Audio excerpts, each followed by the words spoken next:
Mzansi, and welcome to your Feel Good Breakfast Show, Expresso here on S3. My name is Carl Wasty, and please join us. When I say us, there are other individuals to introduce you to, but join us till 9 a.m. because we are journeying through so many different things. We have the content creators you need to hear about. We have top achievers from Johannesburg. We have fantastic moments in the kitchen as well. We are even going to get Carissa something lovely to get her back into work mode. But before we get there, there's somebody who joins us for the first time in 2025. Zanele, good morning, sunshine. Good morning, my amazing Carl. Oh my goodness, it is so good to be back. I almost feel like we never left, but at the same time, I'm like, what do we do here? How do we do this? What works, what doesn't, you know? I'm just so excited to be back there, my Carl. How are you? It's so good to see you. Pink hair, don't care. I mean, I'm loving this energy so far, which is wonderful, so let's keep it going. But I need to ask, you know, 2025 is a big year ahead. You had a sensational year last year, and I couldn't be more proud of you.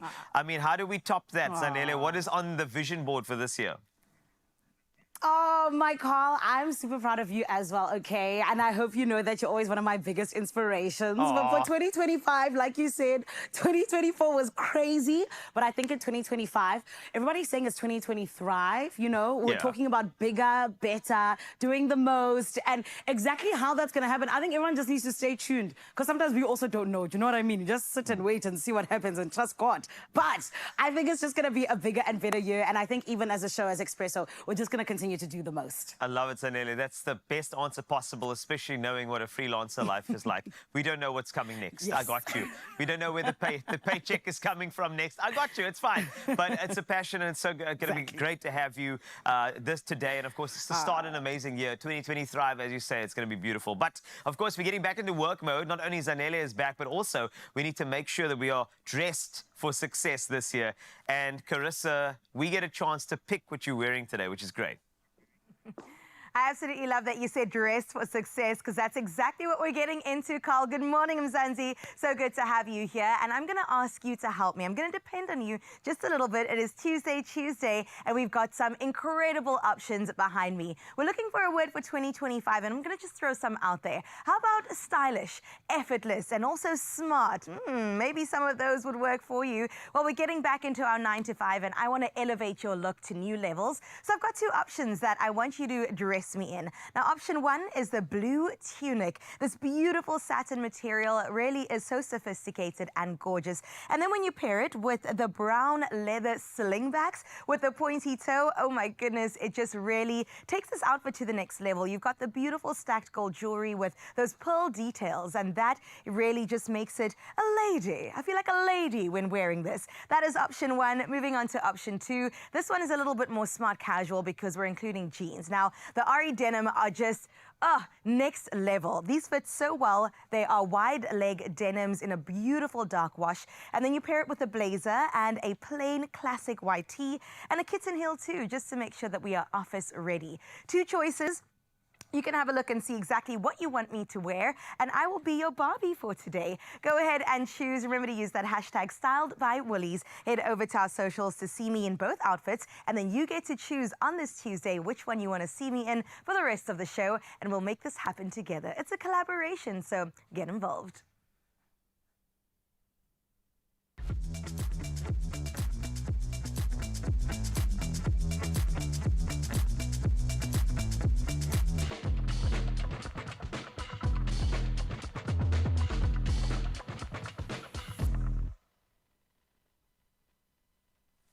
So now you know exactly what you have with regard to options for Carissa. Please pick accordingly. And I also want to hear from you today in your Feel Good Breakfast Show. Remember that we traverse so many topics over here. One of them is on Tuesdays, relationships. And that's why we got some experts coming through. But a quick question regarding a long-term relationship. Now, when it's long-term, of course, there's a familiarity. There's a feeling of this person's just got my back. But do we just say that's all that is, or do we actually create emotional intimacy moments to keep things going in the relationship? And if you have some tips and things that have worked for you, I'd love to know about them. 063 408 8863. How do you foster emotional intimacy in a long-term relationship?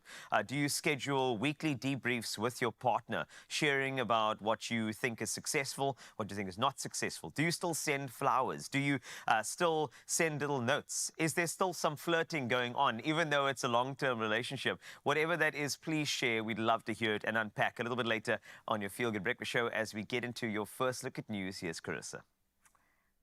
5 minutes after 6 o'clock, let's get into your national news-making headlines.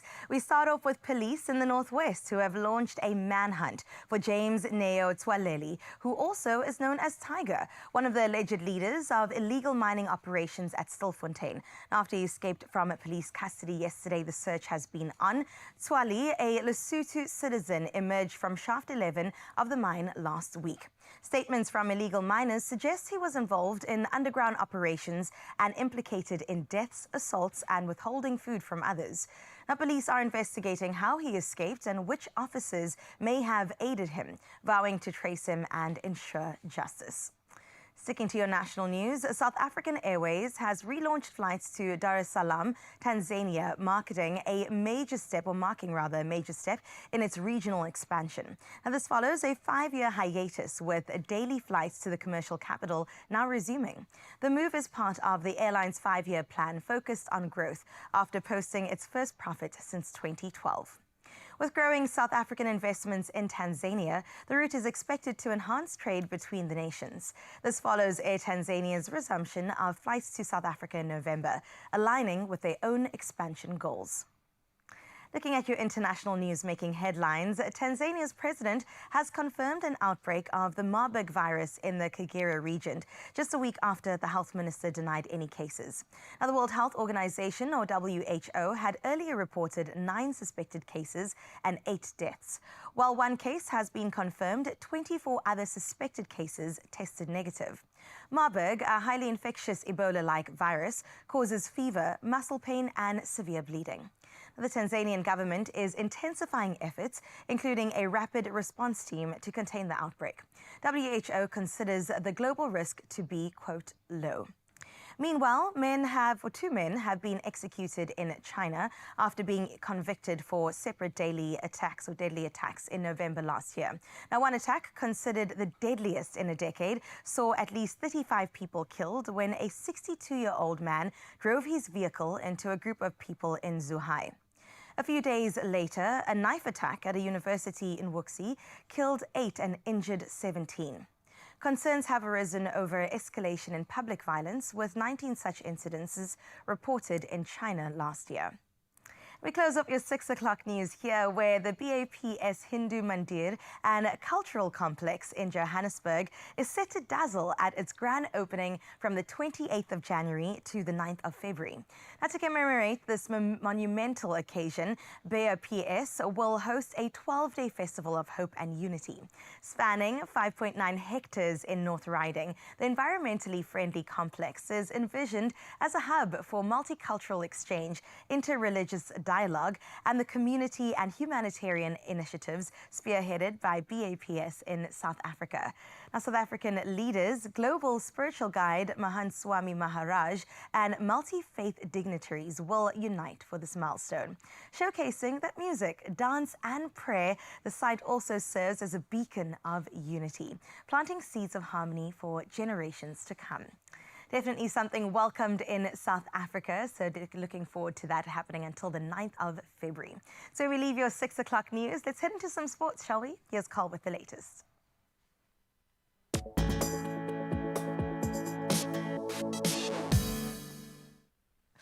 Thanks a lot, Carissa. Let's take a look at your sporting action. And South Africa's under-19 women's squad dominated Samoa under-19 women in the ICC under-19 Women's T20 World Cup, securing a crushing win at the Borneo Cricket Ground. Tabiseng Nini's stellar 3-4 spell led Samoa to collapse for just 16 runs, believe it or not. South Africa chased the target in under 2 overs, showcasing their tournament strength. Now, on to athletics. South African 100-meter hurdles champion Marion Fourie smashed the national indoor 60-meter hurdles record in Luxembourg, clocking 7.91 seconds in the heats and 7.98 seconds in the final. Both times eclipsed Rickenette Steenkamp's 2020 record of 8.17 seconds. Fourie now heads to the World Indoor Championships in Nanjing in March. Now on to France. France's rugby, I should say. France will miss Anthony Gelonche at the start of their Six Nations campaign after his withdrawal due to unspecified reasons. The Toulouse forward, recently back from a long knee injury, is replaced by Racing 92's Ramon Taufifenua. France faces Wales in their opener in Paris, and that'll be on the 31st of January. And wrapping with tennis action, defending champion Jannik Sinner battled scorching heat and a net break to secure a spot in the Australian Open quarterfinals. Sinner overcame Holger Rune 6-3, 3-6, 6-3 and 6-2 in a grueling match on the Rod Laver Arena, setting up a showdown with Australia's 8th seed Alex de Minaur. And that's it for your sporting action for now. Another update in 1 hour. Let's take a first look at your weather. Here is Zanele.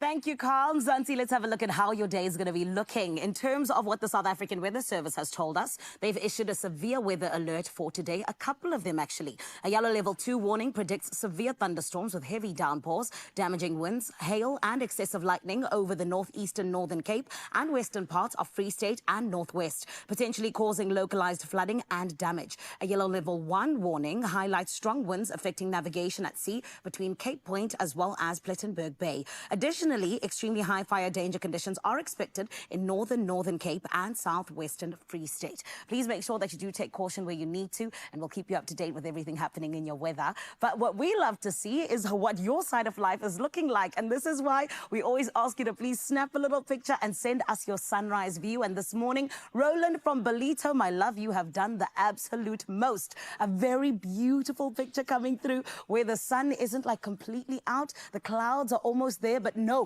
you can't stop the shine of the sun. It's still peeking through, and I love all of the shrubs around. A very huge shout out to you, Roland. And Mzansi, it's your turn. 063, or rather 063-408-8863. Let us know, show us, what are you waking up to this morning with your sunrise view? Let's get into it together as an Expresso fam. Right about now, let's check out what your temperatures are looking like.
There we go. Uppington, you're back to normal. Welcome back, Uppington.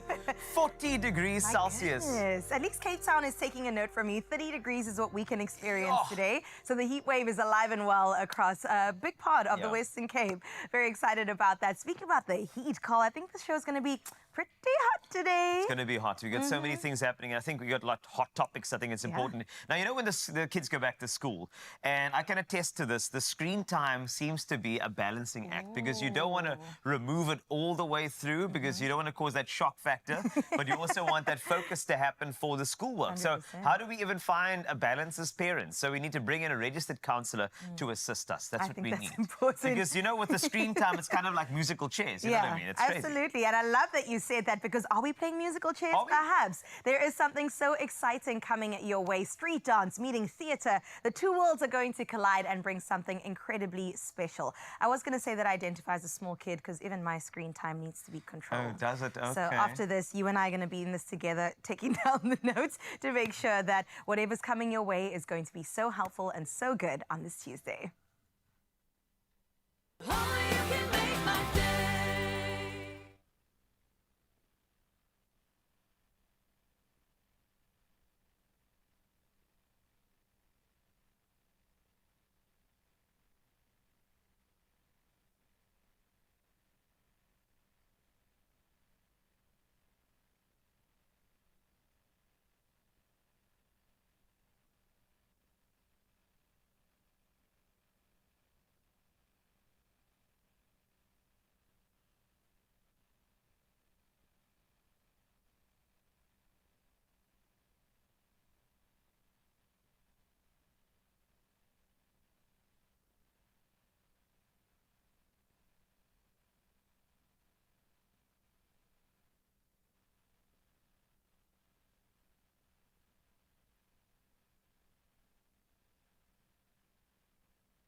It's my feel-good breakfast show. Welcome back. You're on Expresso right here on S3. And you know every morning it is all about us putting a smile on your face. And today we're doing so with some beautiful groundbreaking theatre. My friend, South Africa has no idea what is coming at it because Musical Chairs is about to take on the theatre at the Square as of tomorrow. And this morning we get to sit down with two people who are very, very key of why this is going to be such a groundbreaking production, rather. And I'm talking about none other than cast member as well as director Ungani Ndlovu, and of course Genesis Shirinza, who is a writer and choreographer of this incredible production. And the Locksmiths Collective is where Genesis is from. But on top of all of that, friend, when we talk about mixing together and blending not only these hip-hop and amapiano, you know, street styles together with a little bit of classical and, you know, something that has a little bit of spice that makes it just South African, you indeed are in for a treat because this is all about social commentary and a whole lot more. Everybody, please can we welcome this incredible duo and the cast. Musical Chairs. Shoo. How are you guys? After that intro, I'm amazing.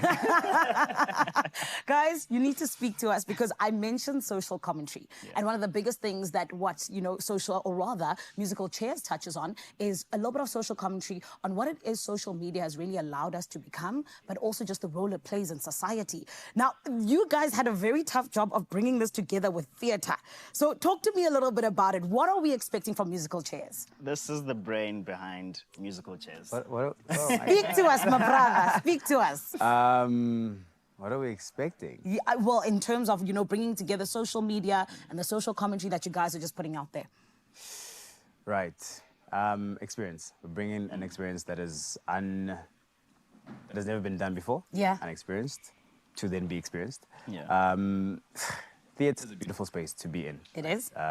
You can't lie in the theatre. You can't fake in the theatre. Yeah. And as we experience social media every single day on our phones, we are not lying to ourselves, especially when we are by ourselves. We're experiencing it fully. So to take the modem or to take the vehicle of theatre to then just expand on our daily individual lives, I think the theatre is the best place to be in. So we just say, magnifying glass on what you do by yourself alone with your phone, the experience, and we're putting it out there and saying this is what you do so that you can say, oh damn, this is what I do. Hectic. So it's meant to be a little bit of a mirror, you know, which art always is. Yes. But Genesis, speak to us as well, just a little bit about where the idea actually came from. Why this specific topic? Why are you touching on it?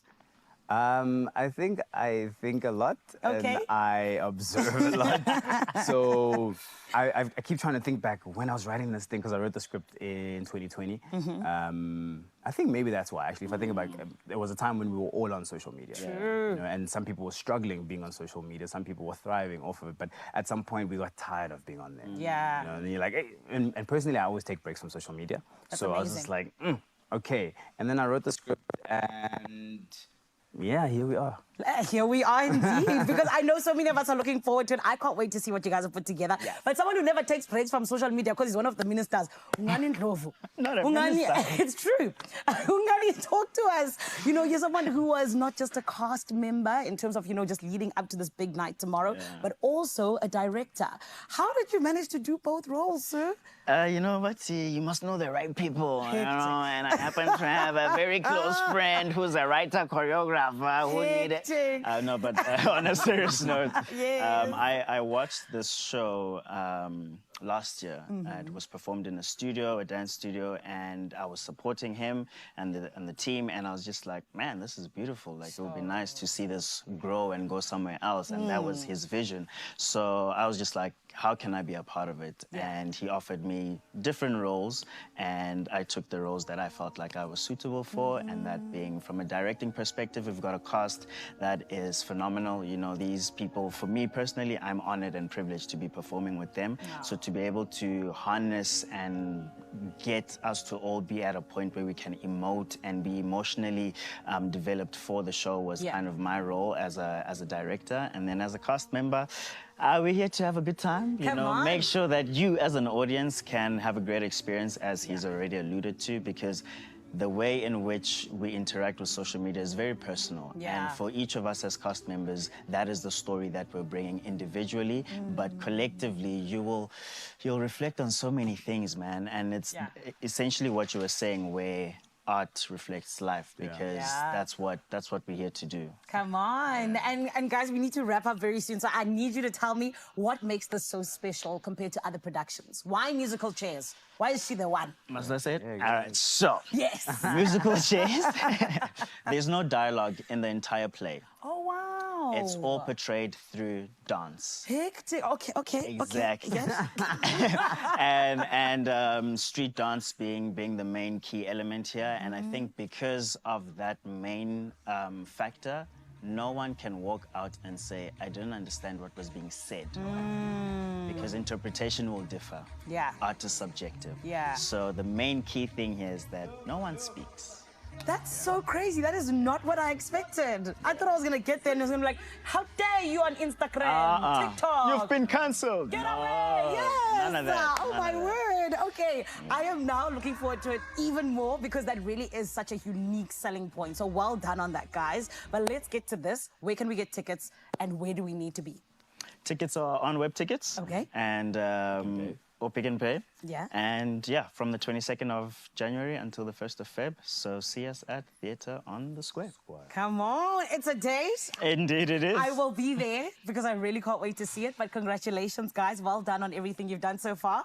And I can't wait to just see you really take it to the top with the success. Thank If you so much. feel like you're being attacked, it's not us, it's your experience. Sana, I'm going to be attacked. media. And I spend all my life on social media. Okay. Thank you very much, gents. And everyone, this is where you come in. Web tickets is where you can get tickets. You heard it is from the 22nd of January all the way until the 1st of February. You can go and check out Musical Chairs. It is happening at the Theatre on the Square. Trust me, you do not want to miss out on it. We've been seeing all of the incredible, beautiful rehearsals that they've been having on social media. So can you imagine what we're going to see on the stage? And the nice thing is, you need to stick around because they are going to be performing just a little snippet just to give you a taste of what exactly is coming up. Right about now, speaking of that, Carl, my lovely, what's happening on your side? That sounds fantastic. An amazing event. And I'm just going to change gears for a second because you know what? Screen time is a big thing for every parent, even the parents themselves. Yes, look at yourself in the mirror. It's a thing. So as the new school year begins, many parents are facing the challenge of managing their children's screen time. It's just been a long holiday.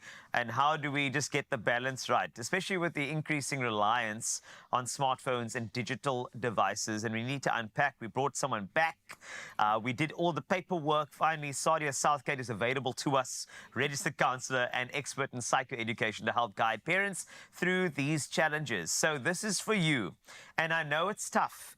How do we find that equal balance? Because I can tell you, first and foremost, screen time, it doesn't count if they're watching Expresso on S3, 6 to 9 a.m. in the morning. Other stuff, sort it out. Hello, welcome. Good morning. So Thank nice to see you again. Thank you. Likewise. So, yeah, holidays. Holidays have been causing a bit of that Absolutely. imbalance with regard to screen time. Yes. But before we get there, I got some stats here. Given children aged 8 to 10 spend about, here, the 6 hours a day on screens. Teenagers aged 11 to 14 averages 9 hours daily. Where do you find the time? Where's the school? So let's talk about the impacts of extensive screen time. And also, let's be sensitive to the fact that when I grew up, I got out of my house, I walked 3 suburbs to a friend's house. Yes. All right? And I saw them. Yeah. Now, this is old school. Now, the friend network for our kids Yes. is on those platforms. Absolutely. Okay. Yeah. So let's be open about that as well, not just be biased on one side. But let's talk about the impact of screen time, just to start off there. Yes, it's a very important topic, you know, because like that big, I like to call it like a truck that kind of just hits you. Yes. Because now it's the school holidays and then immediately like you go back to school. So now how does the kids adjust? How does the parents adjust? It's like, I feel like that first week is like just chaos. Everybody is just running around trying to navigate everything. But to get down to the basis of it, you know, the impact of that is, you know, you get screen time and then immediately you get homework because now how do the parents navigate and balance that? But the impact of that is with understanding that mental health is such a big thing. So now with kids between the ages of 8 to 10, that's already sitting 6-7 hours a day on that. And navigating through that is so important because now they can experience like the signs or effects of obesity, behavioral issues, depression and anxiety, loneliness, isolation, identity issues. Like the list is so big because the reality of the situation is that kids are impacted whether we like it or not. Very true. But now we need to create resilient kids. And I think that's important because remember, with screen time, this is the future. Yes. This is where they will make their money one day. This is where they will apply. Registered counselors are on screens helping people from far and wide. I mean, this is where the platform is. But now we need to create resilient kids that can handle all of what social media brings to their table. How do you create that as well? And then also creating healthy screen time. So not saying delete it completely out of their lives. Yes. Healthy screen time. Yes. How do we nurture that? It's an important question that you're asking, you know, because you mentioned also is that screen time is not going anywhere. No. So we need to learn to embrace it, and I think the moment parents realize that is going to be such an important role play for navigating through that. Because you know, you asked how do we navigate the resilience of kids? Is that, you know, by nature as human beings we are resilient. So it's just navigating and finding that balance between I'm not going to remove this device immediately because that in itself is going to be a shock to the system. The child is going to throw a tantrum. That is going to make the parents again feel like they are going through a cycle of just a whole bunch of emotions that they don't know how to navigate through. So it's recognizing that there's a time frame that we are working with, setting a schedule, setting, let's say, a time frame of, let's say, hours of only 1 to 2 hours, for example. But now we're looking at the stats. So if the child, for example, is going through, let's say 6 to 7 hours, how do you cut it just immediately to 1 hour? So limiting that time, saying that we are not going to have screen time by the dinner table. We are not going to have screen time in our bedrooms. So cutting it down to those kinds of things, like minimizing certain things and implementing other things, because that's what kids want. If you're taking away something, what are you replacing it with? That's what's important. I love what you said that. And we need to unpack what we can replace these things with as well, because there's a myriad of different things that are happening at the dinner table, because sometimes that phone is on and dinner's being eaten, and that's a no-no. But we'll unpack all of this with you. Remember, we've got another chat with Sadia coming up. If you have any questions, 063-408-8863. We'll navigate along with you. Hold your hand, as we always do, right here on your Feel Good Breakfast Show, Expresso, here on S3.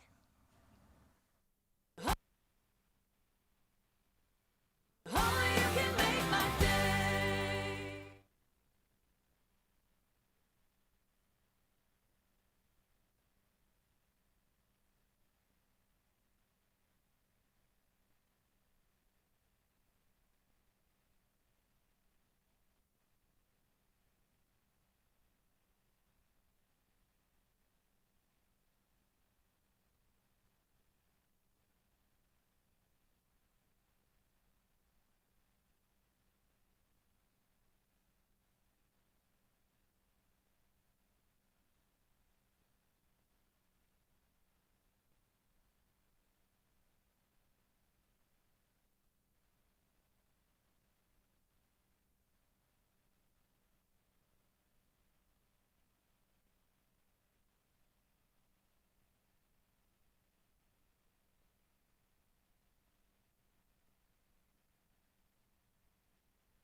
It's my feel good breakfast show. Welcome back. This is your Feel Good Breakfast Show, Expresso on S3. I'm so glad you didn't manage this screen time, because this is important screen time that helps you manage the screen time in your home. You know, as you know, with many kids starting the school year, it's essential for parents to lead by example and create an environment that promotes balance and well-being. So Sadia Southgate is still here, registered counsellor, and just to provide some practical advice for you, the parent, to navigate this digital age and still not create animosity in your home. I do want to touch on something. So earlier we covered some good bases, but academic responsibilities versus screen time. There are many rebuttals from kids saying that I feel a lot more in a community when I have my phone open and I'm on a Discord chat, or I'm on a chat and we are feeling like we're all in this. So it's people in their class. They're all doing homework together and they're engaging on this platform, screen. And maybe the video call is on and we're doing homework together. Very, very slippery slope there between social and focus on academics. I needed to unpack this with you as a curveball, as you know I like to throw in there.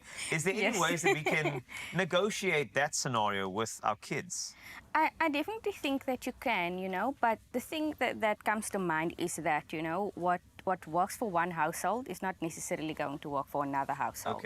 So let's say in my household, the kids are able to navigate through that, I'm able to manage that, or in someone else's household, they're not able to manage that because they, let's say, against screen time and academics, they needed to be separate.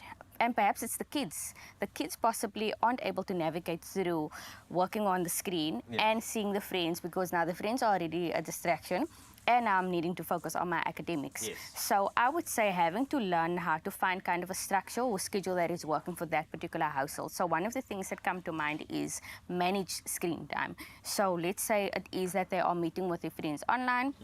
Let's meet for 15, 20 minutes, cutting it there instead of sitting on the phone for an hour, 2 hours, and then we get distracted and we're not focusing on the work. So as a parent, I would follow up. Have you done your work? Have you done this? So if it is that I can say that my child has been doing all the necessary, or tick off the checklist, then absolutely it's okay.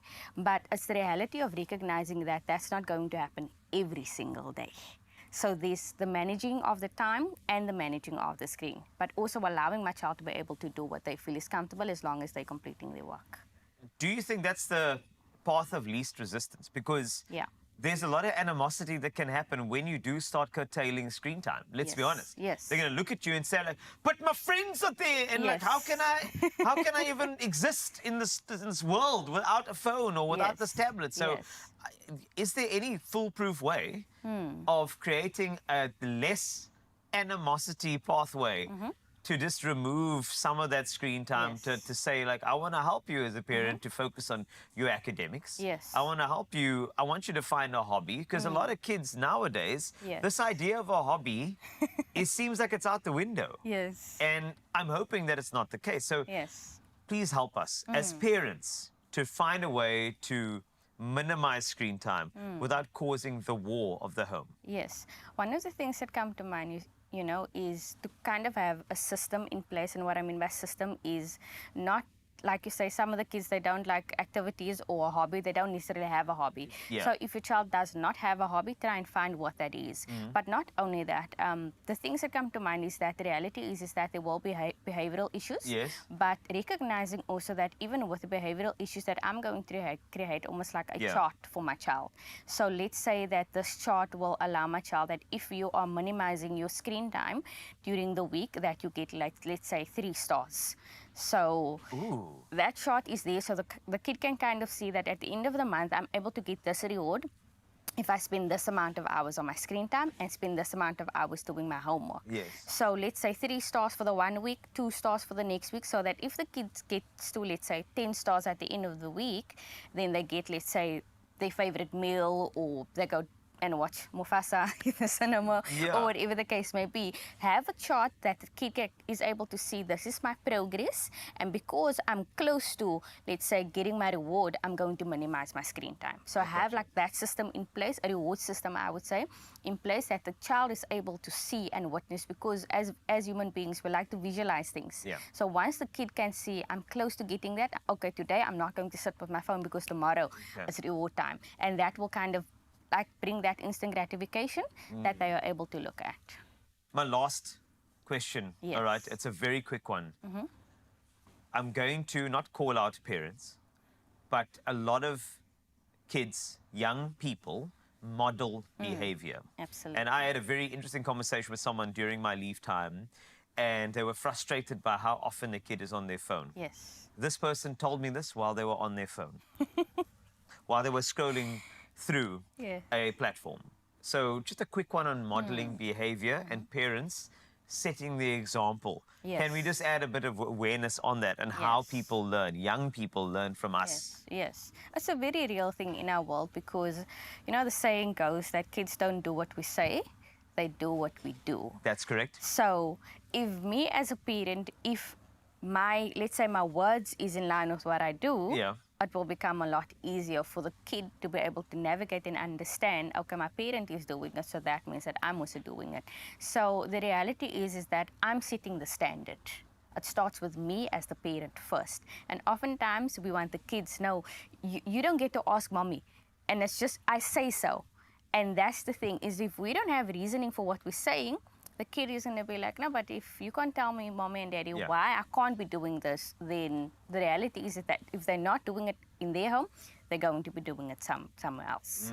Exactly. So essentially, dear parent, if you're worried about screen time, maybe also check your own screen time as well, just to make sure that you are setting that example in your household. Sadia, thank you so much for joining us once again. It's been lovely chatting to you. And let's continue. Setting healthy boundaries. Encouraging tech-free zones in the home is another option for you, but more importantly, let's lead by example as parents. We can help our children build better habits that'll benefit their academic success and overall well-being.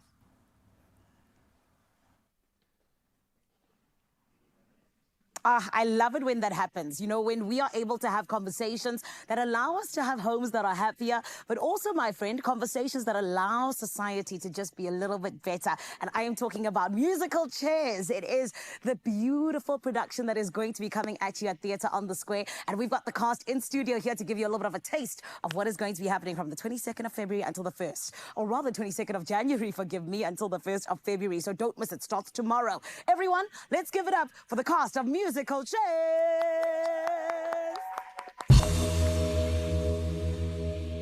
Whoa, whoa.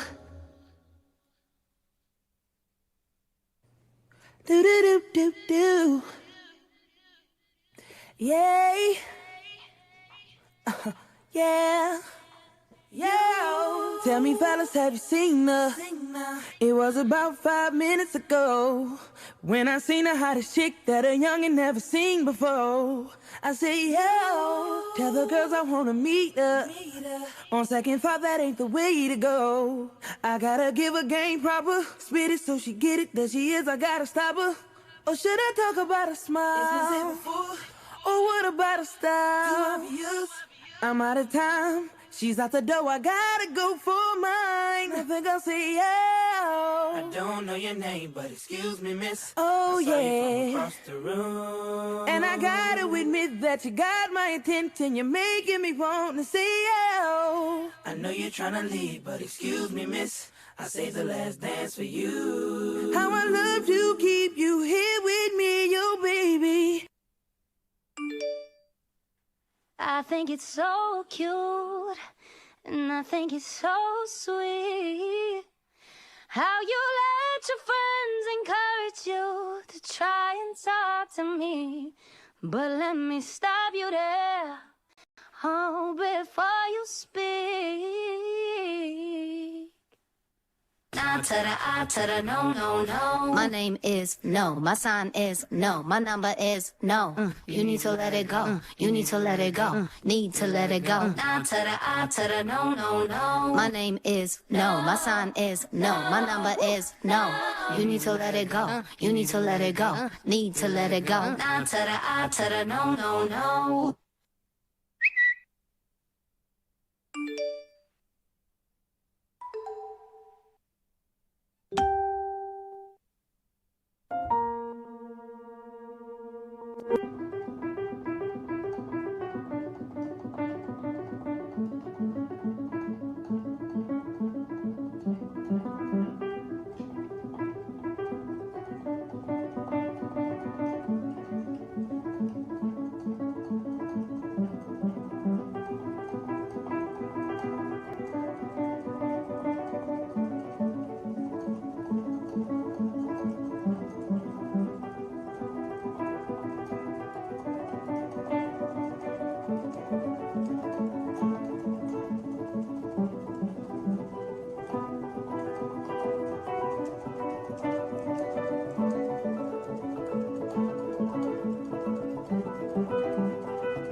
is the cast of musical Chairs, the incredible production that's going to be happening at Theatre on the Square from tomorrow up until the 1st of February, and you can get your tickets at Web Tickets, okay? So do the right thing. Right now, though, I need you to make sure you stick around because we've still got a whole lot coming your way, including getting to hear from Larnell Levies, who's going to be telling us all about their 2025 plans. And then we are also going to be, in fact, 100% celebrating because we know about our historic class of 2024. Their outstanding results. We still need to celebrate them even today. Don't go anywhere. We're going to take a short break and we'll be back after this. Oh, you can make my day.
It's my feel-good breakfast show. Welcome back to your Feel Good Breakfast Show. So good to have you right here on Expresso on S3. We're getting into all things good. I'm talking about food. It is a Tuesday and we have the best of foodies in studio. We've got somebody that I just absolutely love on social media and in real life.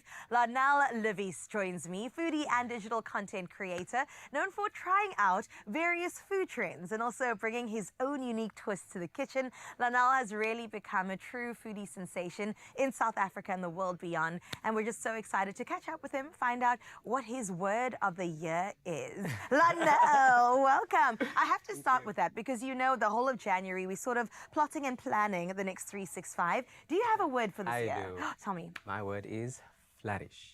Flourish. Yeah. Tell me more about the inspiration behind this. So when the clock struck 2025, Yes. I don't know, it just came up into me. I want to flourish in all avenues, whether it be in my personal life, spiritually, in my work. Flourish is the word. What's crazy is that when I look back at your 2024, that's the word that I get from last year. You were flourishing level to level to level, and it was so beautiful to witness. But I want to take it back for anybody that might not know you, that's been living under a rock for the past while. Where did your, I don't know, just the inspiration to become a digital content creator even begin? And especially in the food world. Okay, so I've always been creatively inclined. Always, you know, the Glee kid in primary school, singing, dramas. Theater kid. Exactly. Yeah. And so when I started studying, I didn't study arts at all. So when I started studying, I was like, I need an outlet to exercise and, you know, express my creativity. And I was like, at the time, there wasn't TikTok, there was Instagram. So I was like, you know what, let me open up an Instagram account and just express my creativity over there. And that's how it started. Yeah, because it is creativity. It's not just the food world that we see. It's also fashion. You have influenced me in so many ways to really just explore street style, explore just looking different and getting myself out there. So where did the fashion bug bite? Funny enough, I think it definitely comes from my mother. Oh. My mother dresses to kill. Yes. And I've always seen how fashion changes her mood and how it lightens you know, it just makes everything joyous. And I think that was definitely, it filtered down onto me. Like, you know, when you look good, you feel good. And you want to do good. Yes, absolutely. Achlan, I'm such a fan of yours, man. I really wonder where you think the sweet spot is between food and fashion. They're not that far apart. Like you said, they're both creative outlets, and you found a home for that on social media. How's the reception been for it? Predominantly, people love the food content, you know, especially on TikTok, but they also appreciate my creativity where it comes to fashion. And I think both of them, it's almost like it lets you feel good. Yeah. And when you're not in such a good place, that's like therapy. So I think that's where they combine food and fashion. It's like a sense of therapy. I love this. And when people see that, they kind of emulate it and they take inspiration from it. Yeah. Okay, so when are we adding model to the list? Because also that can be a box tick this year. I'm shooting. Can I say that? You can say that. You can tell us. It's an exclusive. Please tell us. I am shooting Thursday and Friday, and that is a modeling gig. Oh my goodness! You see. It is the year to You picked flourish. it up I picked in it the up. spirit. I just knew it. You know what I'm saying? When God confirms, you got to take it for what There it you is. go. Lanal, what I also love about you, and something I'm exploring this year, because I asked for a knife for Christmas, not because of any violent act, okay, but because I really want to get into the kitchen and especially explore my heritage. There's so many meals that I make, but they involve eggs and potatoes. Sorry, that's the limit, right? And I want to get into that haste course, and I know that you really touch on that on your TikTok in particular. Where did that inspiration come from to touch on your heritage and share it with everyone? Once again, my mother. Yes, my family. shout out to moms. We always, that's a staple in our house. We're going to eat stew. We're gonna, whether it's cabbage stew, whether it's string bean stew, whether it's Tomato breedy. Tomato breedy, and you know, in winter when it rains, you're gonna get your soup. Come on now. Soup is gonna be groente soup. It's gonna be what's it called? Stammelis and boinkies. Yes, I love Even though I that don't one. eat that one, You but don't? I don't eat Oh, I that one. love But it. you're gonna get your soup in winter, and so yeah, that's where that inspiration comes from. I love it, and it is the time. I mean, just the other day we had the Kapsa Klopse here, and it's really nice in South Africa that we live in such a diverse nation, Exactly. and we need to share more of this so that our heritage can also be archived for the ages. Lanal, what can we expect for today? What are we getting into? The recipes? Yes. We will be making the viral Turkish pasta, and then also one recipe that made my videos go viral is tangulu. Tangulu. No, he didn't just swear at you. This is something that we're going to explore. I know it's Asian cuisine that we're getting into, and then also Turkish cuisine that we're getting into. Absolutely love that you've got such a variety on your palette, and we get to explore and share that today. We'll talk more about your 2025 plans when we get back in the kitchen. Do you trust me? I do. You trust me? I do. Lanal and I are the chefs in the building right now, and in just a bit, we'll get into the kitchen to show you exactly how to do it. Looking forward to that indeed. I also look forward to this part of the show where we honor pharmacies. It's Pharmacy of the Week, where we salute the remarkable individuals leading the charge in healthcare. And today we pay tribute to Bellum's Pharmacy in Pietermaritzburg. Proudly brought to you by Adcock Ingram OTC, sponsors of Brave. Let's meet the team. Our pharmacies are on the front line of healthcare. This is Pharmacy of the Week. Bellum's Pharmacy was started in 1975 to serve the community with their healthcare needs. Up to now, we are still servicing the same families, the extended families, right through for their medication and any other healthcares. I see my staff as heroes and role models in that through all this, they still make it to the pharmacy and make a point to be here to serve the community and provide the medication and the healthcare that the community needs. Every day when we wake up in the morning, we look forward, today, how are we going to change somebody's life? Whatever curveball is thrown at my staff, they make sure that they are here to serve the community with a smile every day. Partnering with companies like Adcock Ingram gives the community pharmacies an opportunity to be able to provide good healthcare for our community. The Bellum's Pharmacy are part of the community just as the community is part of Bellum's Pharmacy. Pharmacy of the Week, proudly brought to you by Adcock Ingram OTC, sponsors of Brave. Carenza Parisi, proudly brought to you by Adcock Ingram OTC, sponsors of Brave. You know how much we love to celebrate our absolutely incredible pharmacists, and thank you so much for always being part of it. Right now, though, I need you to get ready because this morning, together, we get to be absolutely incredible stylists, my friend. I'm talking about Woolies coming through and styling Carissa, but in fact, you are, and we are here to see the reveal of Carissa's back to work look. Now, I genuinely have been in two minds because Carissa looks beautiful in anything. There is the option of the blue where it comes all the way down, but then it's also just such a beautiful, sleek look. And then there's the option, which is two colors I love coming together for me. It's white and the beige. And you know that, like I said, Carissa makes anything look good, but I feel like these two looks can just work with anything. Anytime, anywhere, and they genuinely do just make you look good but give you that casual feel at the same time. So I'm really looking forward to it, and I can't wait to see which one is it going to be. Back to work, looking great while also having that lovely casual feel to it. It is all in your hands. Don't forget Expresso. But right now, I do also need you to get ready for us celebrating our 2024 matric class. They did so incredibly well. I told you, historic things. But then we have them in studio, and very soon you're going to be hearing such incredible stories. Do not go anywhere. We're going to take a very short, smallanyana break, and then we'll be back on the other side of this.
It's my feel-good breakfast show.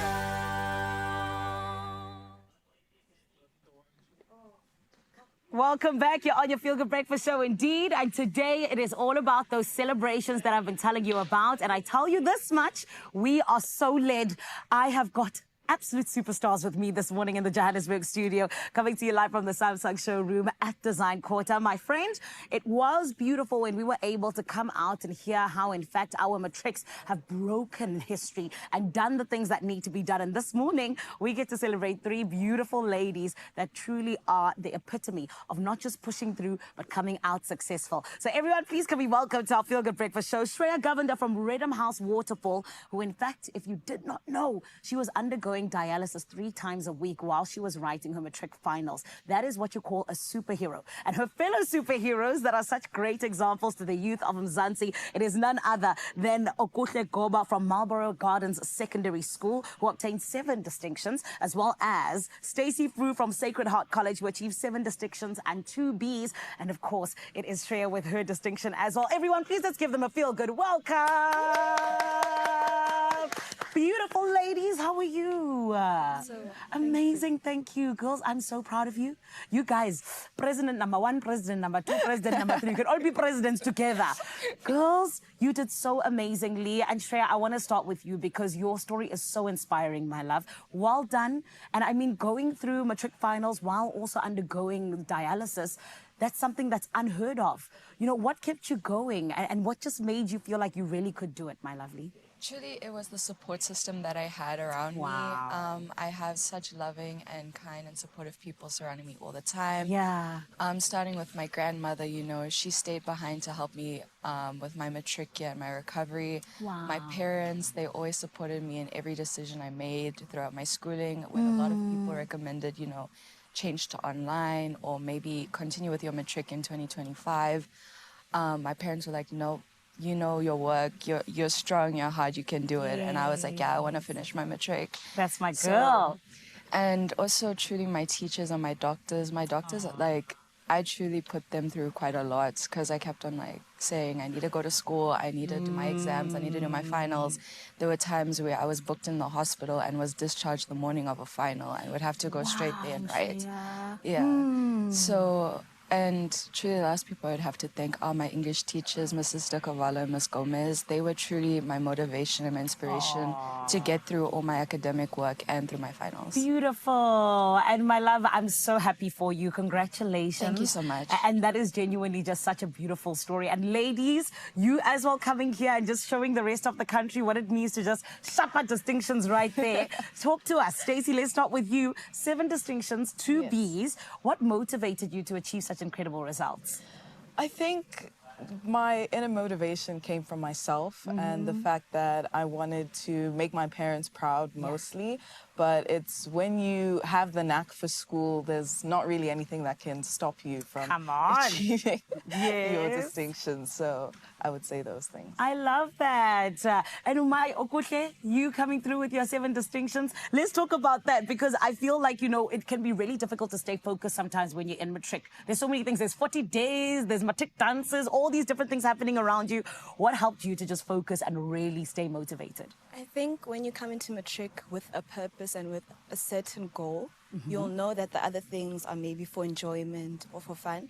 But when you come into matric thinking, okay, I'm coming here to pass, to do well, to get distinctions, and that's my goal. The other things are just a plus. Come on. I love that. This is why I said you guys are examples to the rest of the country, because honestly, the answers you just gave me, like I said, presidents, thank you very much. But let's talk about what you guys are going to be studying. From you, Okuhle, what are you going into? So I'm planning on going into electrical and computer engineering. Beautiful. And you, Stacey? I would like to study mechanical engineering myself. Ooh, engineers. And you, my love? I'm going into business and marketing. I like this. You see, well-rounded presidents. This is what I like, you know, all together. But more than anything else, ladies, what would you say to all of the young people out there who are looking at you and are like, one day, I want to be like these queens? Let's start with you, Shreya. I would say, like, take your time. You know what you're capable of already. Don't let the pressure get to you. Make sure that you have time for yourself, that you prioritize yourself and your own happiness first. Beautiful. Especially throughout your matric year. Beautiful. My one piece of advice would be to take the year quite slowly. I think for myself personally, I never really understood what it meant to be a matric. I was just focused on the next test, the next portfolio task. And when I'm looking back on the year, I didn't really enjoy my time in matric. So I would say to the learners just to enjoy your time and to take it in. It is your last year of proper school, I guess, and you will miss your friends and your teachers and that security of going to school. Beautiful. Okuhle, take us home. During your matric year, it's very hard to take care of yourself because there's always pressure from teachers, from parents, from even the learners around you. So I think take care of yourself first, then you can find a way to do your own classes, and after that you can just do better. Beautiful. Ladies, again, congratulations. And thank you, like I said, for being an example of what it is to be not just a top student, but a model student. Well done, my babies. Thank you so much. Thank you. The future of the country is looking bright. History-making matrics from the class of 2024. And we love to be able to see them just not only push through, but really show what it means to be the epitome of 100% achieving all of your dreams and at such a young age. Right about now, it is time for the news headlines with Carissa. Thank you, Zanele. Still completely obsessed with that pink hair and also the inspiration that you've given us. 2 minutes after 7. Let's get into your national news first, where the Airports Company, or AXA, is working to ensure uninterrupted fuel supplies for aircraft at OR Tambo International Airport in Kempton Park. Now, AXA states that current fuel reserves are sufficient for just over 7 days following a fire at the Natref refinery earlier this month. The refinery is expected to resume operations by the end of next month. Now, AXA is collaborating with various stakeholders to prevent disruptions in February, with alternative measures, including refueling aircraft at other airports, being considered. Sticking to your national news, police in the Northwest have launched a manhunt for James Neo Tswaleli, who also is known as Tiger, known as one of the alleged leaders of illegal mining operations at Stilfontein after he escaped from police custody. Now, Tswaleli, a Lesotho citizen, emerged from Shaft 11 of the mine last week. Statements from illegal miners suggest he was involved in underground operations and implicated in deaths, assaults, and withholding food from others. Police are investigating how he escaped and which officers may have aided him, vowing to trace him and ensure justice. Let's take a look at those international news making headlines, where Donald Trump was inaugurated as the 45th President of the United States in a ceremony held in Washington, declaring, quote, "The golden age of America begins right now." Trump emphasized his America First vision, pledging to prioritize U.S. interests in trade, security, and governance. The event attracted widespread attention, with thousands attending and millions watching globally. While supporters celebrated the start of a new era, protests erupted across the country, reflecting deep divisions. The White House has already announced that the U.S. will withdraw from the Paris climate deal once again. Meanwhile, Tanzania's president has confirmed an outbreak of the Marburg virus in Kagera region, just a week after the health minister denied any cases. The World Health Organization, or the WHO, had earlier reported 9 suspected cases and 8 deaths. While 1 case has been confirmed, 24 other suspected cases tested negative. Marburg, a highly infectious Ebola-like virus, causes fever, muscle pain, and severe bleeding. The Tanzanian government is intensifying efforts, including a rapid response team to contain the outbreak. The WHO considers the global risk to be low. And we end off with this feel-good story for your 7 o'clock news, where former All Black Campbell Johnston and his partner Ben Thompson have shared their heartwarming surprise wedding, complete with a dramatic chopper entrance by All Blacks legend Richie McCaw. The pair, who secretly tied the knot in October during an intimate mountaintop ceremony, revealed the joyous news at their celebration in Oxford, South Island.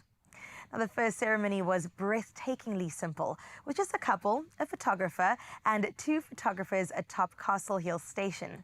Highlights during the second ceremony included a quiet moment where the newlyweds snuck away from the crowd to share a plate of food. It truly is a love story that soars as high as the Kiwi Mountains. Some beautiful love to end off your 7 o'clock news, and we hope that the love continues in your sporting news as well. Here's Carl with your latest.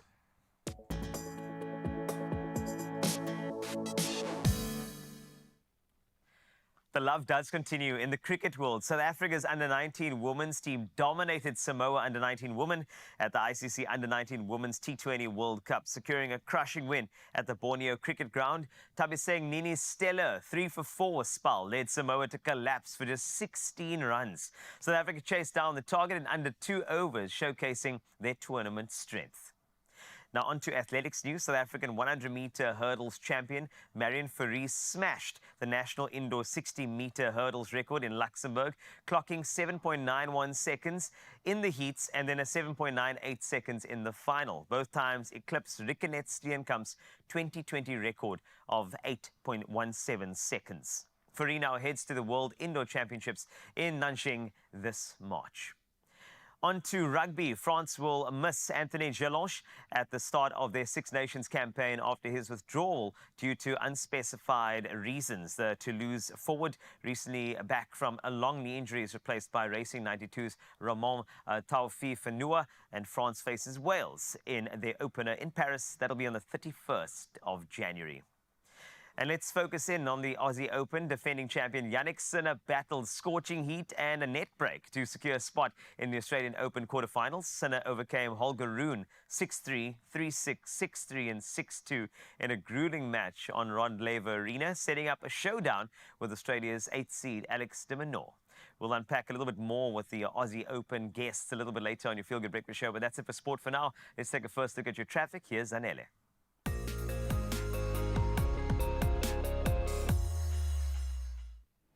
It's the first look of our traffic indeed, and we need to make sure that you get to where you're going, not just safely, but hopefully on time. Let's start off in Randburg, Gauteng. There's been a truck accident, unfortunately, on Malibongwe Drive, blocking access to the north of the N1. Traffic lights are also non-functional in the area, so there are heavy delays, and they're expected. So plan your morning, please, and also more than anything else, make sure that you are buckling up. We're going to keep you up to date with anything else that does come through that is a little bit of a trick to get through, but we got you, and of course you're on your Feel Good Breakfast show.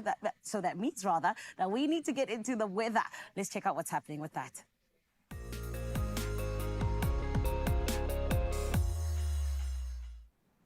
The South African Weather Service has issued a couple of warnings this morning, starting off with a yellow level 2 warning predicted for severe thunderstorms with heavy downpours, damaging winds, hail and excessive lightning over the northeastern Northern Cape and western parts of Free State and Northwest, potentially causing localized flooding and damage. A yellow level 1 warning highlights strong winds affecting navigation at sea between Cape Point and Plettenberg Bay. Additionally, extremely high fire danger conditions are expected in Northern Cape and southwestern Free State.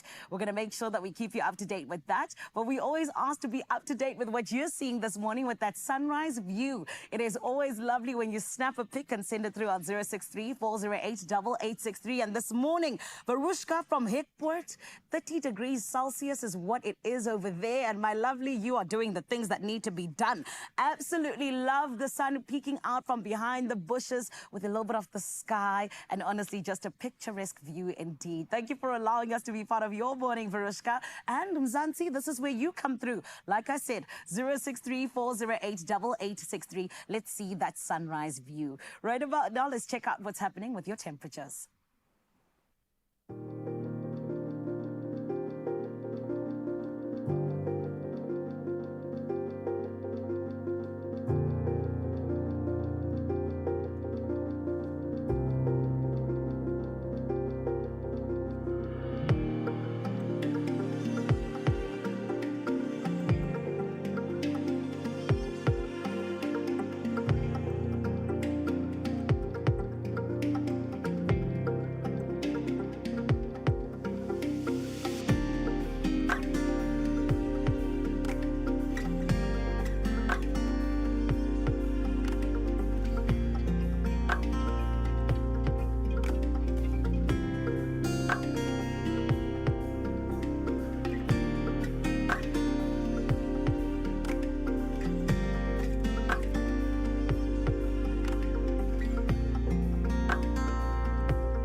Are looking hectic, I must just say. 40 degrees in Uppington. May I just suggest that you hydrate today and try and stay out of the sun. Sunscreen on, you know how it goes. But lovely temperatures ahead, and let's just refocus for a second, because you know what? We are back to work. Best part of a new year is that you get to redefine your style. And earlier, Carissa asked you to help her choose between 2 back-to-work looks, a sophisticated tunic blue dress, and effortlessly chic look as well. Let's take a look at some of the votes that came through, a few comments that came through from your side. Thank you very much, by the way, for jumping in with those. They were wonderful. Just a few of those that have popped up. Comments-wise, a couple of people saying they love the tunic, which is wonderful. Teresa Micah saying, good morning, my beloved Feel Good Expresso fam. Option 2 will look absolutely stunning on our gorgeous fashion girly Carissa. Oh, hello. Okay. Another comment that came through as well is from Portia. Option 2, please. She looks classy and gorgeous. The look matches her vibrant face. No one has ever told me that I have a vibrant face before. Can I just put that down there? Sure. And then Ashlyn saying, good morning, Expresso fam. For my opinion, it is option 2. It'll look great on Auntie Carissa. Ooh, goodness. Auntie with a vibrant face. Now we're collecting ideas here. Looks absolutely fabulous. Have a blessed day further. Clearly you want option 2, so here it is. You know what? You asked and you shall receive. Carissa in a sophisticated look. Look at this. I absolutely am here for it. Not here for being called auntie, because I feel like that aged me a good 10 years. No, it's fine. You have a vibrant face. But I've got a vibrant face. And this is what matters. I love this look, though. The dark wash denims with the double buckle belt. I love it. Coming together. It's a bit of a smart casual. You also love a blazer moment, Carl. I do. You know what, I was telling Carissa that I prefer this look because I love a blazer moment on a lady. I think there's something about it. I think it makes a statement. Yeah. But at the same time, I think that it does look comfortable. It is comfortable, and it's a nice, comfortable, and practical way to look like a boss. And then you add in the pointy shoes. Is it giving witch, or is it giving, I'm going to tell you what to do right now? Yeah, I feel like you look like a property investor. Oh, I like this. You do have this property investment thing going on for you. I can see it. It's stunning. But how do you feel in the look? No, I feel really good.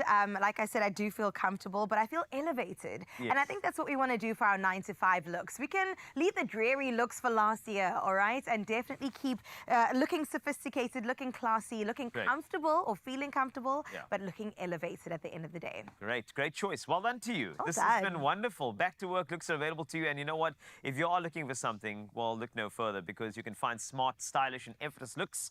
You just have to walk into a Woolworths. You can also just go online, or you can try the app. Vibrant Face, not included.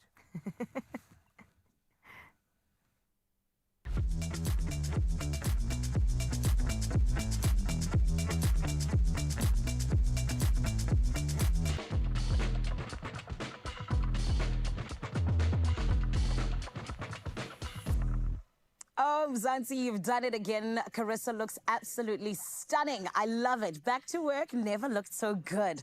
Getting into a whole lot of things, of course, as we start off the year. And this is why coming up on your Feel Good Breakfast Show, we're going to be getting into a little bit of education. I'm talking about with Richfield College. They're here to tell us all about their academic offerings. So trust me, you want to hear about it. But also, we know that Larnell Levies is in the building, here to tell us about a little bit of Anna Paul's Turkish pasta. A recipe I don't know if I'm ready for, because it sounds so delicious. Do not go anywhere. It is all coming up right here on Expresso. We're going to take a short break, but when we come back, all of that and a whole lot more right here on S3. Stand a chance to be one of 10 lucky winners, each winning a share of 200,000 Rand and cash prizes from Tuffy's South Africa. Simply buy a pair of Tuffy's school shoes between now and 14 February. Then WhatsApp your proof of purchase to 087 250 0811 or buy directly on tuffys.co.za and fill in the form to enter. Competition closes 14 February. T's and C's apply. Tuffy's, for every kind of tough.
It's my feel-good breakfast show.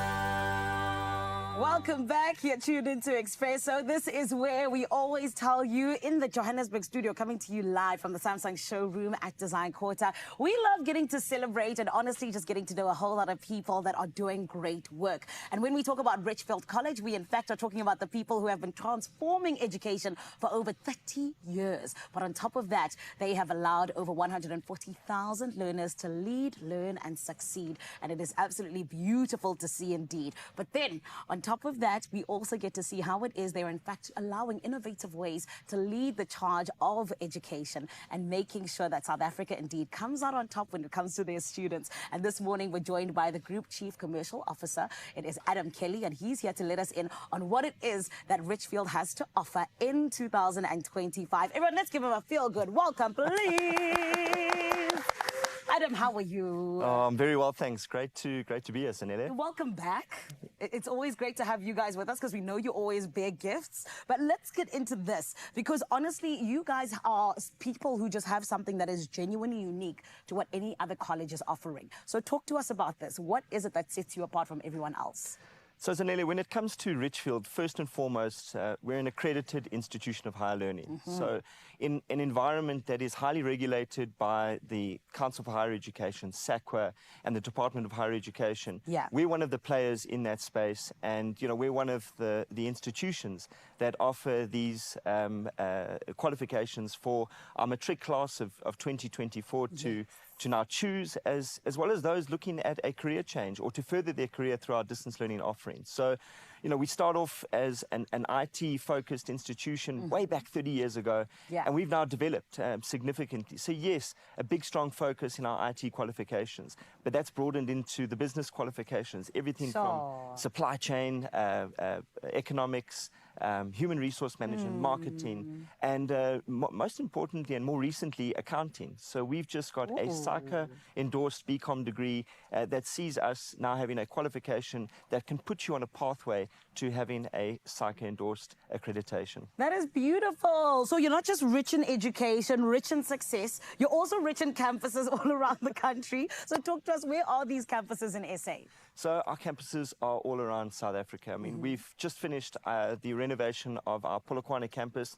That was the 8th campus to undergo a complete renovation into a premium learning environment equipped with auditoriums, classrooms, brand new PC labs. I mean, Richfield made an investment of over 3,000 brand new computers last year.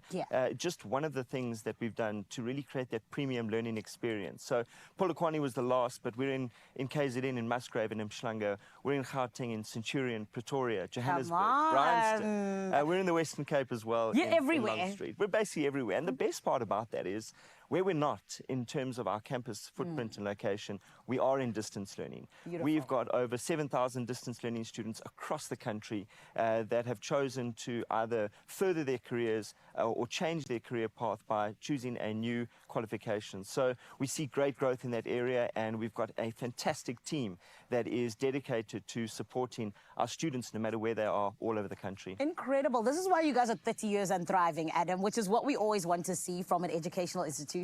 But talk to me a little bit about this, because you guys emphasize the fact that it's more than just a degree. Elaborate on that a bit. Tell us a little bit more. I think what's so important is, yes, our focus in terms of our everyday work from an operational perspective is to help our students enroll and get a qualification, whether it be a high certificate, a diploma, a degree, as mentioned, a postgraduate qualification in the form of our honours, as well as our MBA. But for us as Richfield, the team at Richfield, everyone from your lecturer, your dean of faculty, your executives, your exco, right in terms of the board and everyone that supports us, it's about not just giving them a degree, it's about giving them a job. Understanding what industry needs and really investing in our curriculum, changing our curriculum each year. Small things like this, industry certification badges that we give for free to our students. Not as a sales pitch of anything. We understand that those that go into industry are far more likely to get a job quicker and a meaningful employment with these industry certifications. So we've partnered with industry, major players like IBM, Cisco, Amazon Web Services and the likes to enroll for their certification badges along with your Richfield degree. and you come out far more employable. And we see that working in the job market. We see Richfield graduates being scooped up, and we see them succeeding very early on in their careers. That's incredible. And I say that because we know where the unemployment rate is sitting right now in our country, you know, as a whole, but also within the youth. So thank you to you guys for making sure when it comes to your graduates, because I think that that's the biggest thing that everyone is always so worried about. You know, will I get a job, you know, as much as I get this qualification? So shout out to you and the team, Adam. You're doing a great job. Thank you. And more than anything else, I feel like it's a full-on experience, you know, getting that education, but then also being able to see a future. So speaking of the future, with our students sitting at home who are like, I want to be part of Richfield College, where can they get more information? I think the best place to go is straight to our website, richfield.ac.za. You can see everything that I've spoken about today, from the industry certification badges to our new psych-endorsed BCom, right through to all the distance learning qualifications that we have. For those of you that are sitting, getting ready for work and thinking, hey, maybe a career change this year, this is my New Year's resolution. Visit richfield.ac.za, as well as follow us on all of our socials, all around all the major platforms. Beautiful. Thank you so much, Adam. And like I said earlier on, you guys come bearing gifts. Should I tell Mzansi? We can tell them, absolutely. Okay, let's reveal. Amazing Mzansi family, listen to this. We want you to learn, lead, and succeed at Richfield College. And this is all you got to do to hopefully be part of the Richfield College family. Here's your chance. 3 lucky winners stand the chance to win a full academic bursary to the value of 180,000 Rand, plus a brand new laptop to get you kickstarted for the academic year. And it is oh so amazing. But then, my friend, all you have to simply do is head over to Expresso's social media pages and tell us who taught you the importance of education. Who was the person that allowed you to see just how incredible and important it is to jump on into education? This is where you then stand a chance to be a part of this incredible prize. And you got to make sure that you use hashtag Richfield and click the link in the post to complete your entry form. And just like that, or rather even your inquiry form, so that Richfield College can know, hey, I want to be part of you guys, and I want to be part of being that part of people who are in fact learning, leading, and succeeding. T's and C's do apply, and you can get all of that on expressoshow.com. But then you need to remember as well that on the 26th of February, or rather 26th of January 2025, entries close. So go and do it now. That's in literally a couple of days, and we want you to win. Do the right thing, and hopefully you could be part of Richfield College. It is always so amazing when our colleges come and just allow you to be a part of this incredible education that is moving forward in South Africa. And I say, good luck. I'm crossing fingers for you, okay? But Cape TZ, Fo Shizi, how exciting is this, hey? At the beginning of the academic year, just like that, Richfield College giving away amazing bursaries, hey? Zanele is so incredible. Josie for sizzle. We need to get into a recipe right now, because this morning we're putting some of the trendiest viral recipes to the test. And the best part, they're all super budget friendly. If January still has you in a chokehold, we have got you. And I say we because I still have Lanal in the building with us to show us how to make something that I'm going to be honest, I've been listening for this all over my TikTok. It is the famous Anna Paul Turkish pasta. It is quick, it is easy, and I'm pretty sure it's going to be delicious, because I'm looking at these incredible ingredients before me, Lanal, and I know it's a 3-parter, right? Yep. But it's quick. Quick and easy. Tell me, Super where do we quick. start? So I'm going to be starting with the mince. Okay. And we don't need to add any oil because mince has its own oil, right? So we're going to add that into the pan. I love this. And then while I'm busy with this, you can start with the sauce. So that's plain yogurt. This part. Plain yogurt. This one. Yeah. Okay. Plain yogurt, and you're going to grate some garlic into it. Oh, I can do that for sure. Yes. Okay. When you look at somebody like Anna Paul, right? She was really also gone viral for her lifestyle content, but also her food content. Yes, yes. Do you feel like, okay, that's the yardstick, that's the goal, the milestone you're trying to reach? I don't really think per se that way. Yeah. But she's definitely an inspiration. Yeah? Definitely an inspiration. No, she's so good. And I love her vlogs. Yes, same. Her vlogs are so entertaining. The energy that she brings as well. Exactly. I mean, I've got to ask you, Lanel, because TikTok is really, and that's your biggest platform, if I'm not mistaken. Yes, it it's is. come under so much stress, I would say, because there was that looming TikTok ban that happened in the US. Yes. How did that make you feel? So most of my audience do come from the United States. Oh, so no ways. Yes, they do.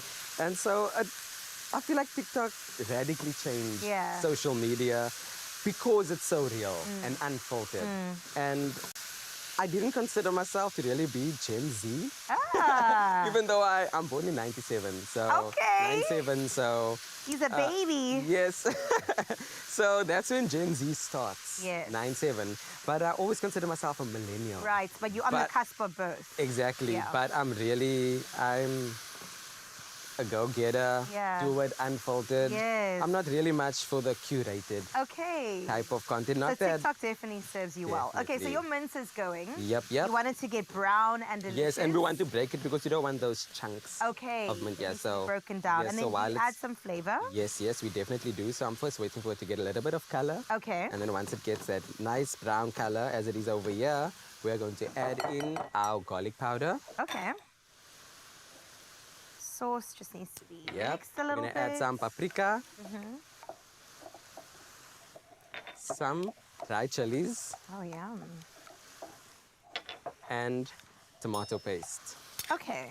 Yep. But it's not like saucy because obviously we're creating the sauces around it, Exactly, right? exactly. So your garlic and plain yogurt is ready. What am Yep. I doing here? So that is going to be the butter sauce. The butter So sauce. over there, you're gonna add your butter. I'll turn this up a little Yep. bit. Just make sure I got the right one. All right, put the oil and the butter. And the butter, yes. We're gonna play a little video for you. In case you didn't realize that this is a viral ouch video that we're making. Let's see how exactly the pros do it while we continue here. Okay, so I've got the oil and I've got the butter going. Yep. And then I'm gonna You're gonna add, add- what is this? That is paprika. So you're gonna add paprika. Oh, paprika and a little bit of chili chilies, flakes. A bit of yes. paprika, and this creates the color as well to it, Exactly. right? How much Exactly. chili? All the You can chili? just go. Okay. Go All the for it. chili? All the chili. Oh, Go for Lanel. it. I have heard though, this is a Turkish recipe, Yes. and the chilies that they use in Turkey are a little bit more mild. Yes, So yes. this isn't too crazy. Okay, then we're gonna flavor it with some salt and Yes, pepper. salt and pepper.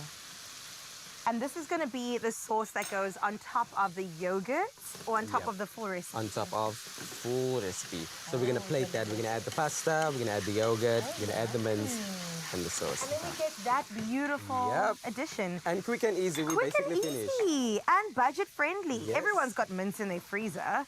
I've been told to also add some mint into the sauce. Yes, Quite an yes. interesting addition there. So while that heats up over there, the flavor of the mint will go into the sauce as well. Ah, I love that. And that's the thing about cuisines. You really get to know a culture by eating their Exactly, food. exactly. And once again, TikTok makes that available TikTok for us. makes it available. You know, when And something goes viral. Yeah, that's it. Your career has begun. All right, that is Okay, delicious. there we go. The sauce is We done are- on the my mince is side. finished as mince well. is finished on your side.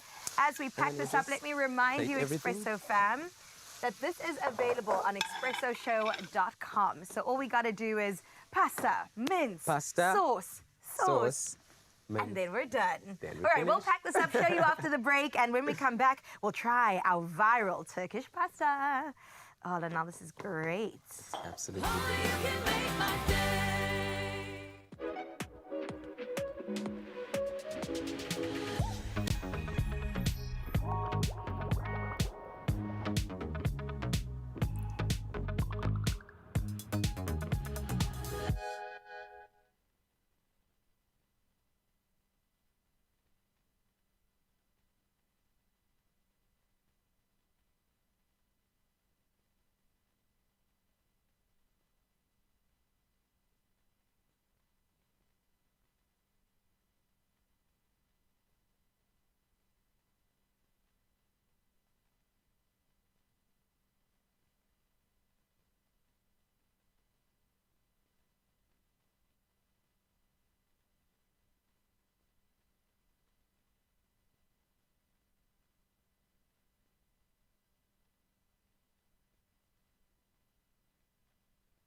It's my feel-good breakfast show.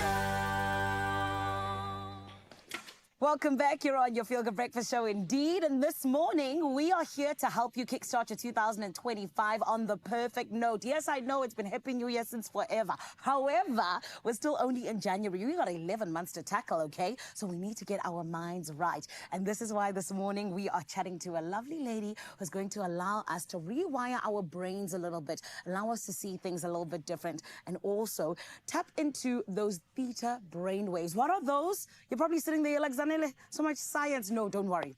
This queen here, she's going to help us out a little bit. She is the founder of Brain Harmonics. I'm talking about Kerry Rudman. And this morning, she is going to be also helping us get into a little bit of what I am talking about when we say daydreaming, but on the highest level, and using relaxation to help us achieve our dreams. How does it all work? She's going to help us out. Everybody, please, let's welcome Kerry.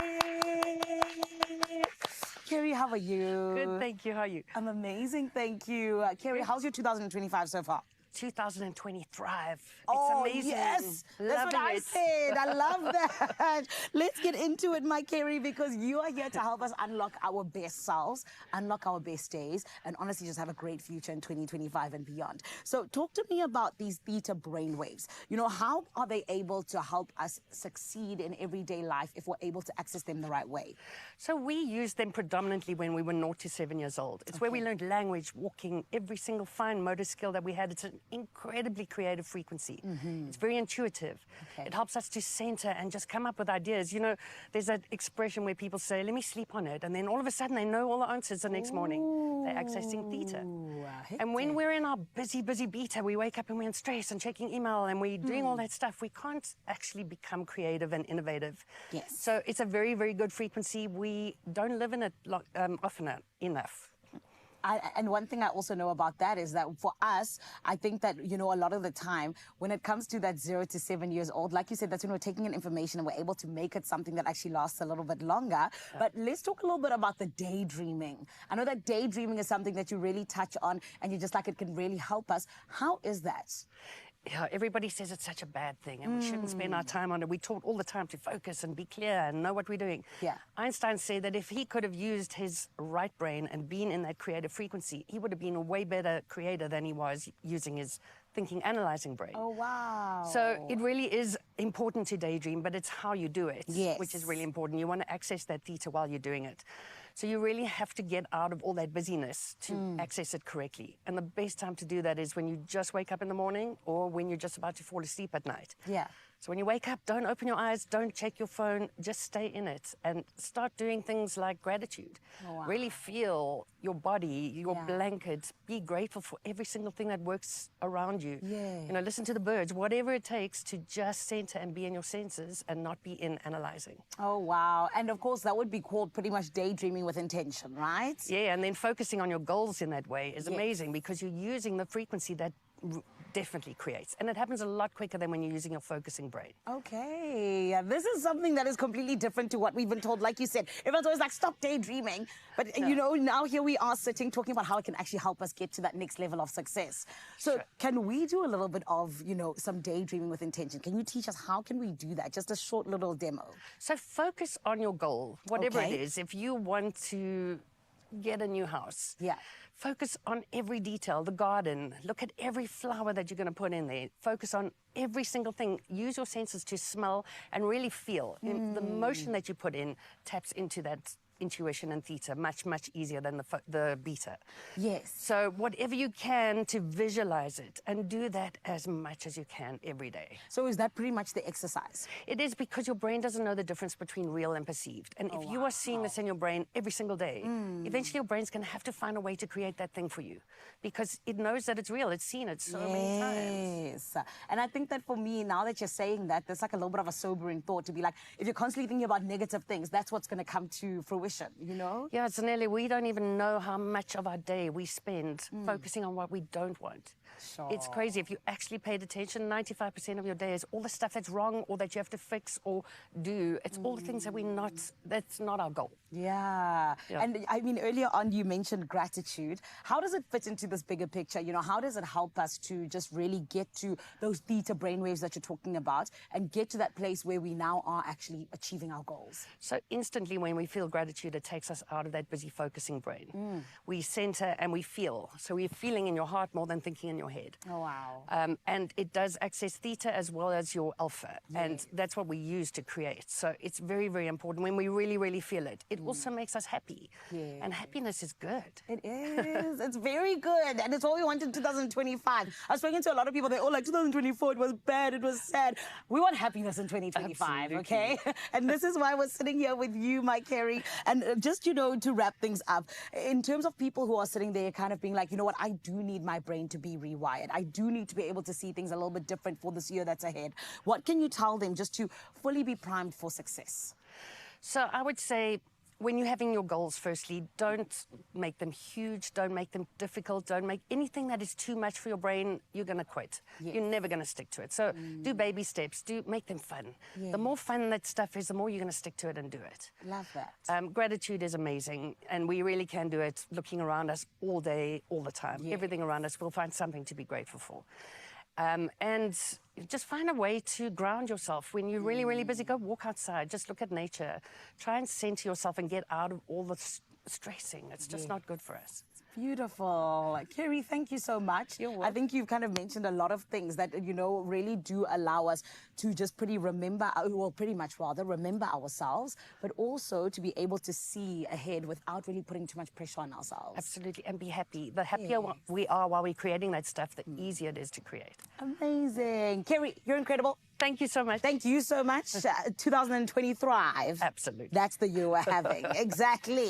And you as well. You are the one that is just needing to make sure that you are centered, that you in fact have that brain wired the right way. And it's oh so easy, my friend, because it is all about that gratitude, but more than anything else, accessing those theta brainwaves. Yeah, well, when you're at the brain now, you must go say, guys, I'm using my theta brainwaves. I don't know about you. And there we go. That success is waiting for you indeed. Make sure you do not go anywhere, my Expresso family, because coming on up, we still got a lot to do. And Cape Town, what are we getting up to right now? I'm just thinking about beta brainwaves, whether they'll be better for you when choosing numbers for the Powerball. Please That's a ask life the hack. guest that. That'd be great. Imagine that, beta brainwaves, because then who knows, Mzansi, you can win big when you play Powerball and Powerball Plus for 125 million rand in total estimated jackpots this Tuesday. Beta brainwaves, don't fail me now. Don't fail us, please, so that we can ask you what you're waiting for. You're waiting for the beta brainwaves, aren't Yes, you? please. Play Powerball for an estimated 93 million rand, and then you get Powerball Plus for an estimated 32 million rand today. Carl, people are going, okay, how do I get my tickets All now? right, so the thing is, right, you don't need to use brainwaves for this. You just need to use common sense. Your tickets are waiting for you in store. You walk in, you grab a ticket. Nationallottery.co.za, the mobile app, cell phone banking, or you can simply dial from your mobile a star 120 star 7529 hash. That is for you, SSD. And it's for you too, just so that you know that. And we posted all these Expresso social media pages, or on our social media pages. So do go and check them out, because we want you to Panda Pusher play this Powerball and Powerball Plus for 125 million rand in total estimated jackpots today. It's only today, okay? And you could become the next big multi-millionaire. You got to play now, though. So please take our advice. Beta brainwaves. Beta brainwaves. You changed the game right now, Carl. Thank you. Can I tell you, coming up on the show, we want you to not only have the beta brainwaves going, but also we want you to go green. I think that's the future. We want to live on this earth for a long time. So we're going to show you some sustainable methods to do exactly that. And of course, we have to chat about the Aussie Open as well, the quarterfinals. Oh, yeah, We've there's got some that really too. great guests as well. That's going to be fantastic. So please make sure you stay there. This is your Feel Good Breakfast Show.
It's my feel-good breakfast show.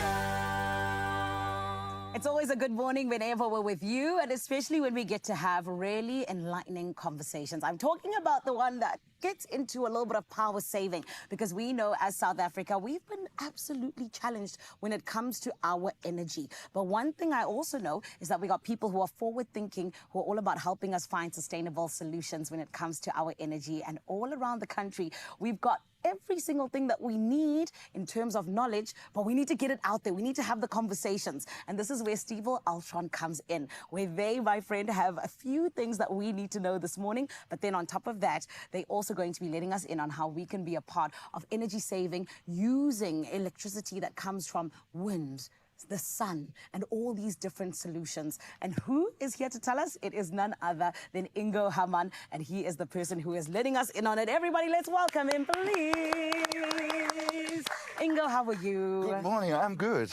I'm good. Thanks for having me. Thank you for having us, because honestly, I feel like we all are sitting here going, okay, South Africa, we've got these energy challenges. But what are they exactly, Ingo? The biggest challenge, as we all know, was the load shedding, and it's still there sometimes. Yes. We call it plant maintenance now. Changed But I name, think the yes. next big thing coming is the increases of the energy costs. So it's planned to have a ESCOM increase by 36% this year and another 11 next year. They plan for this. It's not decided yet, but that will grow your bill, your monthly energy bill, tremendously. Yeah, and the nice thing is that you guys are here to help us in terms of that, of course. right? We are, since years. Exactly. So how is it that we can possibly go green efficiently? You have to see it. Your electricity bill contains also the bill for your hot water, and hot water is a portion of 60% in every household. You use your electricity to heat your water, and that is the big portion of money you pay for. So with a heat pump, for example, you can save a lot of money. You can save up to 80% by using the free energy in the air. And one thing I know about that as well is, you know, it's not just for households, it's for businesses as well, right? It's for everyone. Heat pumps are everywhere, from airports to little households. So really big. And how does the heat pump work exactly, if I may ask? Yeah, the heat pump transfers energy or the warm energy in the air. It sounds a little bit weird, but there's energy everywhere. The sun is heating it up. So a little compressor is using this air and the energy to heat up a gas in the heat pump, and that will then transfer the heat again to your water. Basically, it's definitely working like your fridge. So everyone has a heat pump at home anyway, since years, But if you touch your fridge on the back, it's always warm. It is always warm. Yeah, and this warm energy we use to heat up your water in the tank. That's basically a heat pump, the other way around. Oh my goodness. 100%. I mean, I've known that the fridge is warm for like 25 years of my life and never known I until always put now. warm beer in and heat my kitchen. Oh my goodness. Ingo, but talk to me about this, because that's just one of the offerings that you guys have as Stiebel Altron. Let's get into what your offerings actually are that can help us really have sustainable energy, but also go green the best. So let's see, for households, instead of using a normal geyser or a gas geyser, you can switch to an integrated hot water heat pump, which is connected to your normal household electricity cables or DB board. Yes. And it saves up to 80% of your energy by just using what I explained to you, the compressor and all this. And if you have a PV system, which a lot of people put in their homes during load shedding now, it would even run for free, because you can set it up with a smart system just to use electrical energy created from the PV system on your roof. So your energy is for free. And now imagine, instead of paying 2,000 or 1,000 rand per month, only paying 200 or 300 rand for your water heating costs, then you're sorted. Oh, wow. That's really good. So you guys are really coming through with the solutions. Yeah, and we are available nationwide. We have it for bigger units, smaller units, for hotels, for households. So there's a heat pump for everyone. Incredible. And when people want to get a little bit more information about this Stiebel Altron, where can they get us? Yeah, they can find us online, of course. Just use the biggest search engine. Or you go for stiebel-altron.co.za. Beautiful. Thank you so much, Ingo. Well done to you and the team, because like I said, you guys are the ones doing the forward thinking for us, so we don't have to think for ourselves. So well done to you. Thank you very much. Thank you. It is Stiebel Altron giving us alternatives when it comes to our energy, and more than anything else, allowing our future to be sustainable. That is exactly what we want, right? Make sure that you check them out and get all of that information, because like you heard, there's a lot of saving that's happening here. And we all want to save when it comes to costs, especially in a brand new year. And this is why, my friend, I want to remind you, all you got to do is head on over to www.stiebel-ultron.co.za, where they have got those water heat pumps that are available for you and your business and your hotel and transforming South African homes all over. Right about now, I want to check in with Cape Town. Guys, what's still coming up on the show? You know, I got these two over here. You know it's going to be a party. I got Ricky and Nasli, and the thing is that they're so obsessed with tennis. They just, you know, when they walk around, they make a racket. They do. Honestly, if I can tell you about their net worth, it's going to be out of your mind. Oh, no. I've got a lot of love Let's talk about that. Let's talk for about them. I do, but it's lovely. Yes. It's all love in our net It worth. is. Just love in our net worth. So the thing is, we got quarterfinals of the Aussie Open coming up, and I do want to unpack some things. In fact, I heard there's even some tea that's coming away from this one. There's a bit of tea, there's a bit of scandal, and I love a bit of tennis and scandal. So we've got tennis, a bit of scandal, and a bit of feel-good breakfast show. So please stay there, it's on the way. Step into a world where color meets possibility with Plascon's 2025 Hybridity Color Forecast. Spend 500 Rand or more on any Plascon products and stand to win a state-of-the-art Toyota Corolla Cross 1.8 XS Hybrid worth 500,000 Rand. Simply WhatsApp your receipt, name and ID to this number. T's and C's apply. Plascon, together we've got this.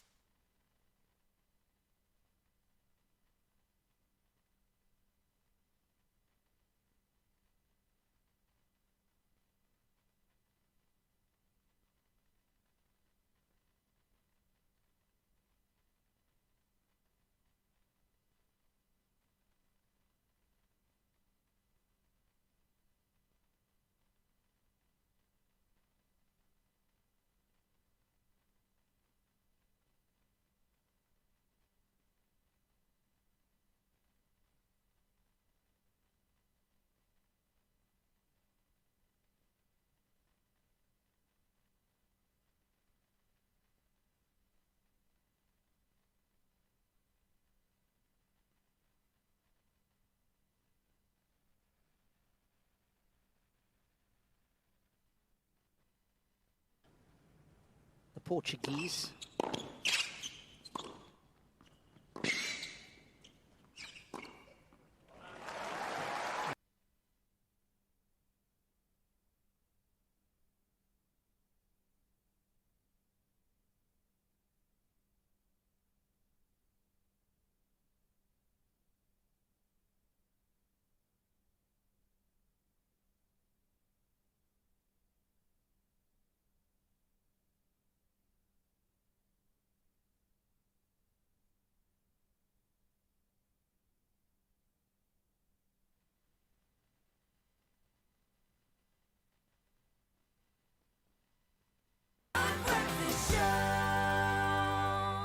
Welcome back. This is your Feel Good Breakfast Show, Expresso here on S3 and Australian Open. That's our only focus. At the beginning of every year, it's the Grand Slam that gives you drama. It gives you clashes. It gives you Ricky. It gives you Nasli. It's going to be so good. Thank you very much for joining us for our chat, our catch-up. Thank you for having us. We are in the latter stages, so let's set the scene first and foremost of the clashes that we have in front of us, in any particular order, in the men's section and the women's section. Okay, so in the men's section, the clash that we all were waiting for is happening at 11 o'clock this morning.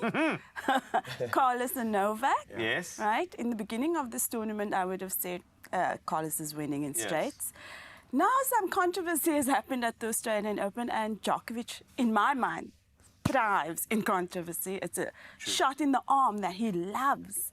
So I'm not so sure. You know, I want to watch this play out. Controversy. Hold on. So, I mean, since you are here, tennis does start with a T.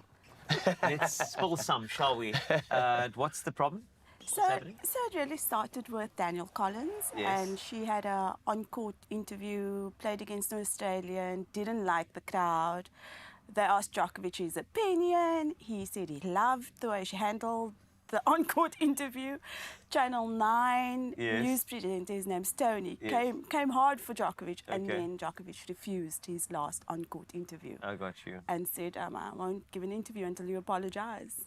So, you know, we just Okay. want to see what happens. Well, it's good. It's going to happen. Now, before we get into the nitty-gritty of Alcaraz and Djokovic, I think the other side, we got De Minaur and Jannik Sinner. I think that's going to be amazing, right? To have those two, because you've got this 25-year-old Australian who is looking really powerful. In fact, I think getting through to the round, there was a second set tiebreaker that was a smash. So someone with that type of, I'm going to say, mental integrity going up against Jannik Sinner, who likes a bit of a rile-up in a match. What do you see playing out there?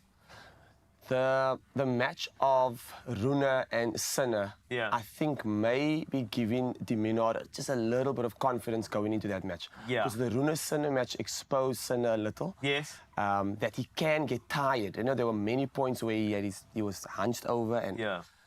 And at the moment, De Minaur is playing the most solid tennis I have seen him ever play in my life. Mikkelsen, who he beat in the fourth round, is one of the most solid guys on tour. Like, you just can't seem to get the ball past him. And De Minaur was pushing him left and right. So I think going into this game's actually it's a lot closer than I expected at the start. Okay. I thought Sinner would steamroll his section straight into the final, but the De Minaur match is actually going to be. It's going to be close with Australians backing him. With every single point he wins, it's also a blockbuster of a game. I watched the Rune Sinner match. Yeah. And it's been dubbed the best match of the year. The quality of tennis was spectacular, start to finish. Yeah, it was. And there was a letdown from Sinner, but subsequent to, you know, him having an injury timeout, his coach has come out and said he didn't warm up on the day, he was not feeling well, he had a bit of a fever. So I think if he recovers in time, I'm giving it to him over De Minaur any day. Oh, really? Any day. Okay. He should win it. He should win it. But I think the conditions with being at the Aussie Open, with him not playing the best tennis of his life, it's a lot closer than it should be.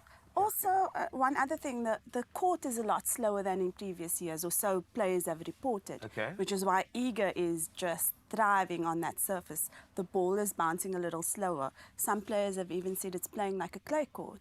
So, you know, that is why the like winner's a clay doing. court. Yeah. That's very fascinating terms for a of slow. Djokovic Alcaraz. I'm just letting you know. Yeah, Isn't it slower? For me too. that intrigues me about that. Just a quick one on that.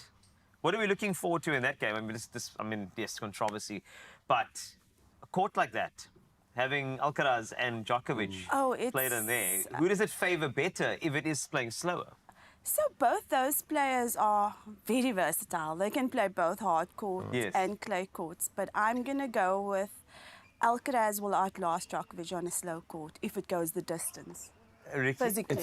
It all depends on what's going on in Novak's head, honestly. It's always like that. Yeah. If there's this, I mean, he won the Olympics on a clay court with this thing on him of I must win this. If we start to see him decide I'm not losing today, then Novak could actually win it. But Alcaraz has got the firepower, he's faster, he's younger, he should win it. And has the same mentality. If he decides I'm not losing today, then it's going to be a clash of titans. This is exciting. We've got tea, we've got drama, we've got everything we need. Just a quick one, any matches in the ladies section that's popping out to you as a must-watch? For me, I'd like to watch the next upcoming match. Anastasia Pavlyuchenko. Yeah. She is a veteran of the game and has made it into the quarters, which was a surprise to everybody. I'd love to see how that goes down, but I do think Sabalenka is just too strong for her. And she's shaken the nerves. I mean, she's just steamrolled through her quarter of the draw. Sabalenka's playing very well. And as always, let's predict some overall winners in each section. My favourite time of the day. Let's do this, shall we? So we're going to go around the room for a second. We can. Yours? Let's Alcaraz. Okay, awesome. I feel like Alcaraz is going to go all the way through, but I'm a very positive person in that way. Yours? So I'll give 2 in each side. No, you can't. Okay. It's 1. Fine. It's 1. Sabalenka. Yes. And then Sinner. Sabalenka and Sinner, okay. Swiatek, I still think she's too strong. Oh, I didn't mention my female one. Sorry. Swiatek, there we go. Yeah.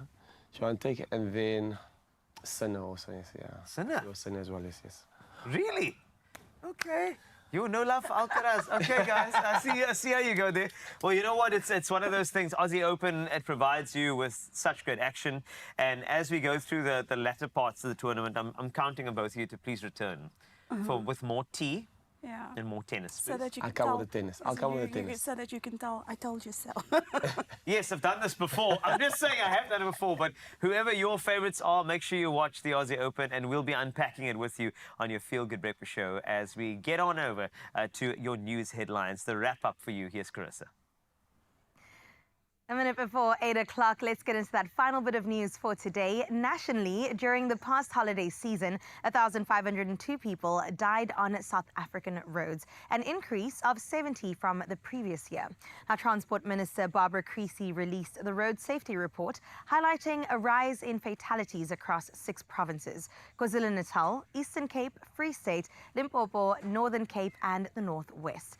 Pedestrian deaths remain a major concern, accounting for 41% of the total fatalities, with the highest numbers in Gauteng, Western Cape, and KwaZulu-Natal. Creecy noted a 5% increase in deaths and 50 more fatal accidents compared to last year. Sticking to news in the country, the Airports Company, or AXA, is working to ensure uninterrupted fuel supplies for aircraft at OR Tambo International Airport in Kempton Park. Now, AXA states that current fuel reserves are sufficient for just over 7 days, following a fire at the Natref refinery earlier this month.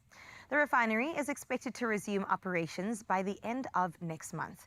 AXA is collaborating with various stakeholders to prevent disruptions in February, with alternative measures including refueling aircraft at other airports being considered. Speaking about international headlines, let's get into the first bit, where at least 7 people were killed in a clash with 7 soldiers at a mine in Ghana's Ashanti region. The Ghana Armed Forces reported about 60 illegal miners armed with pump-action guns entered the Anglo-Gold Ashanti mine and fired on soldiers. The soldiers said they responded in self-defense, resulting in fatalities and injuries, but the miners denied that they'd been armed. Protests also erupted in Obuasi town, with several buses and vehicles set on fire.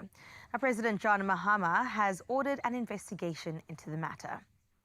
Speaking about presidential news, Donald Trump was inaugurated as the 45th president of the United States in a ceremony held in Washington, declaring, quote, "The golden age of America begins right now." Trump emphasized his America First vision, pledging to prioritize U.S. interests in trade, security, and governance. Now, the event attracted widespread attention, with thousands attending and millions watching globally. While supporters celebrated the start of a new era, protests erupted across the country, reflecting deep divisions. The White House has already announced that the U.S. will withdraw from the Paris climate deal once again. And closing off your news for today, the Baps Hindu Mandir and Cultural Complex in Johannesburg is set to dazzle at its grand opening from the 28th of January to the 9th of February. To commemorate this monumental occasion, Baps will host a 12-day Festival of Hope and Unity. Spanning 5.9 hectares in North Riding, the environmentally friendly complex is envisioned as a hub for multicultural exchange, interreligious dialogue, and the community and humanitarian initiatives spearheaded by BAPS in South Africa. Now, South African leaders, global spiritual guide Mahat Swami Maharaj, and multi-faith dignitaries will unite for this milestone. Showcasing music, dance, and prayer, the site also serves as a beacon of unity, planting seeds of harmony for generations to come. And that's where we wrap up your news for this Tuesday morning. Let's check in with the last bit of sports with Carl.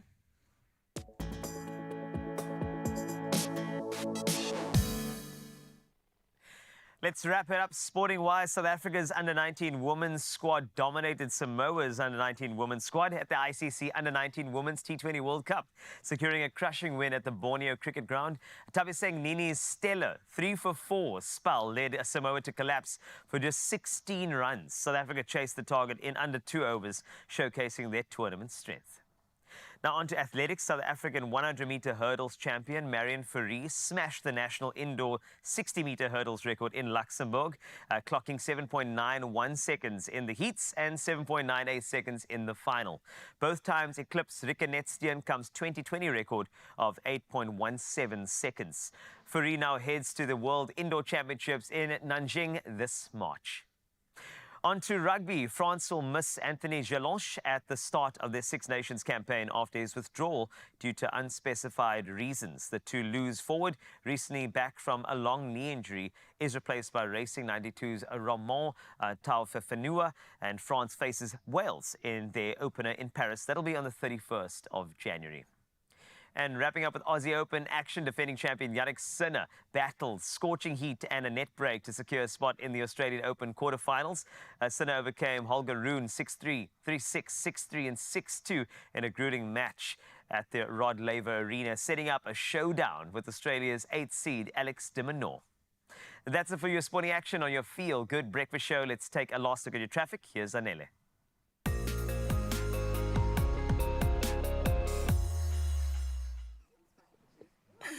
Let's take a look at what's happening in your traffic, because this morning it is all about getting you through it the right way. Starting off in Johannesburg, Gauteng, there's heavy traffic delays that are being experienced between Monte Casino Boulevard and Winnie Mandela as a result of non-functional traffic lights. Added travel time is essential, please, so do plan your route accordingly. Then over in Cape Town, the mother city, there's been an accident on the N1 outbound before Plattekloof. The right lane is closed, so major delays are expected. Please make use of an alternative route over there. Then still in the mother city, motorists are advised to avoid using Baden-Powell Drive due to sand that is covering the road between Khayelitsha and Meisenberg.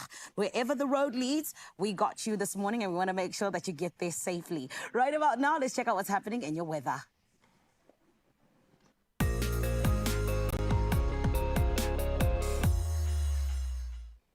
The South African Weather Service has told us that there are severe thunderstorms that will be happening today, with heavy downpours, damaging winds, hail and excessive lightning over the northeastern, Northern Cape and western parts of Free State and Northwest, potentially causing localized flooding and damage, and that is from that yellow level 2 warning that they've issued, along with a yellow level 1 warning that highlights strong winds affecting navigation at sea between Cape Point and Plettenberg Bay.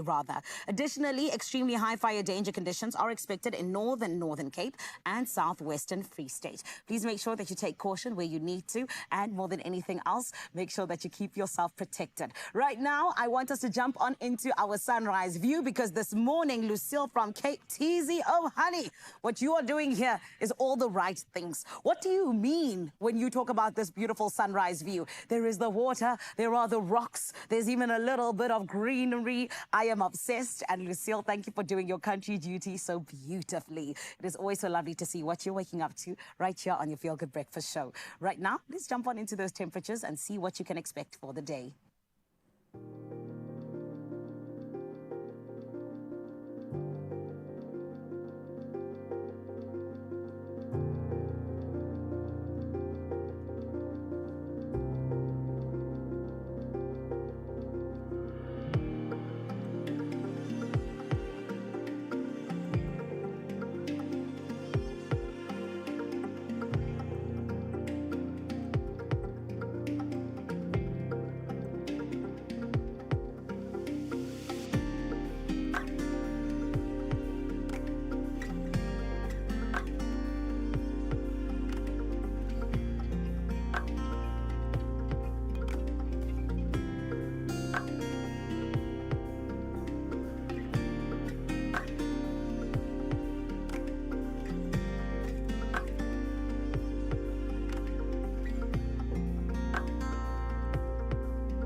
Did you see that, eh? 30, 31, 36, 40.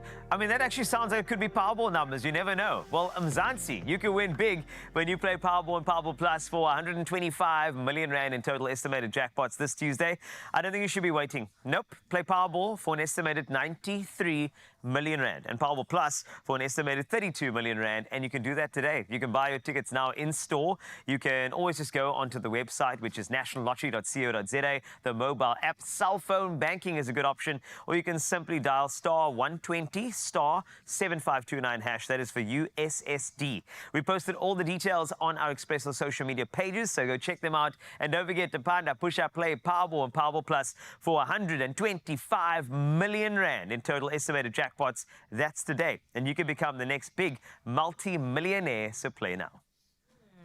And I feel that for you too. As we enter into the final hour of Expresso, your feel-good breakfast show. We brought the feel-good, okay? Daniela May is in the building because we have to talk about a really interesting conversation all around getting your spark back, especially if you've been in a long-term relationship. Maybe things have become a little bit complacent. Don't worry, we've got you just to really help you through that muddy water. And get in touch with us on our WhatsApp line just to let us know any questions you may have. We've got the experts here to answer and advice you may be looking for. We've got you covered, Expresso fam, and we'll delve right into that after this.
It's my feel-good breakfast show.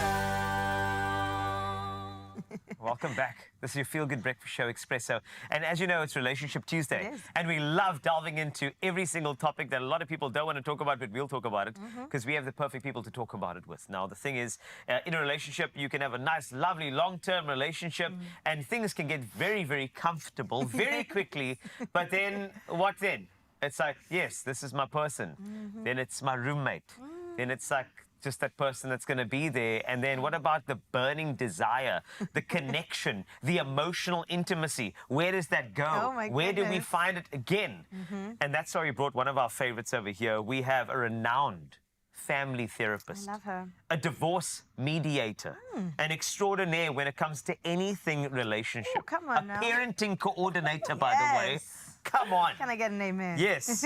So cultivating emotional intimacy, it is a very, very slippery slope. But the thing is, we have our guide. Daniela is here to guide us through. Good Welcome. morning. Hi. You guys always say such nice things. Oh, I it's think the everyone truth. should start their mornings with you. You're welcome. It is the truth, though, and I love that progression that Cole got into because, yes, the flames are there, the butterfly is there. Then Yep. we progress into, okay, we're living together, getting comfortable. Then the complacency, now we're roommates, and now you're blinking, you're breathing, actually just annoys me. So don't even exist near me, all right?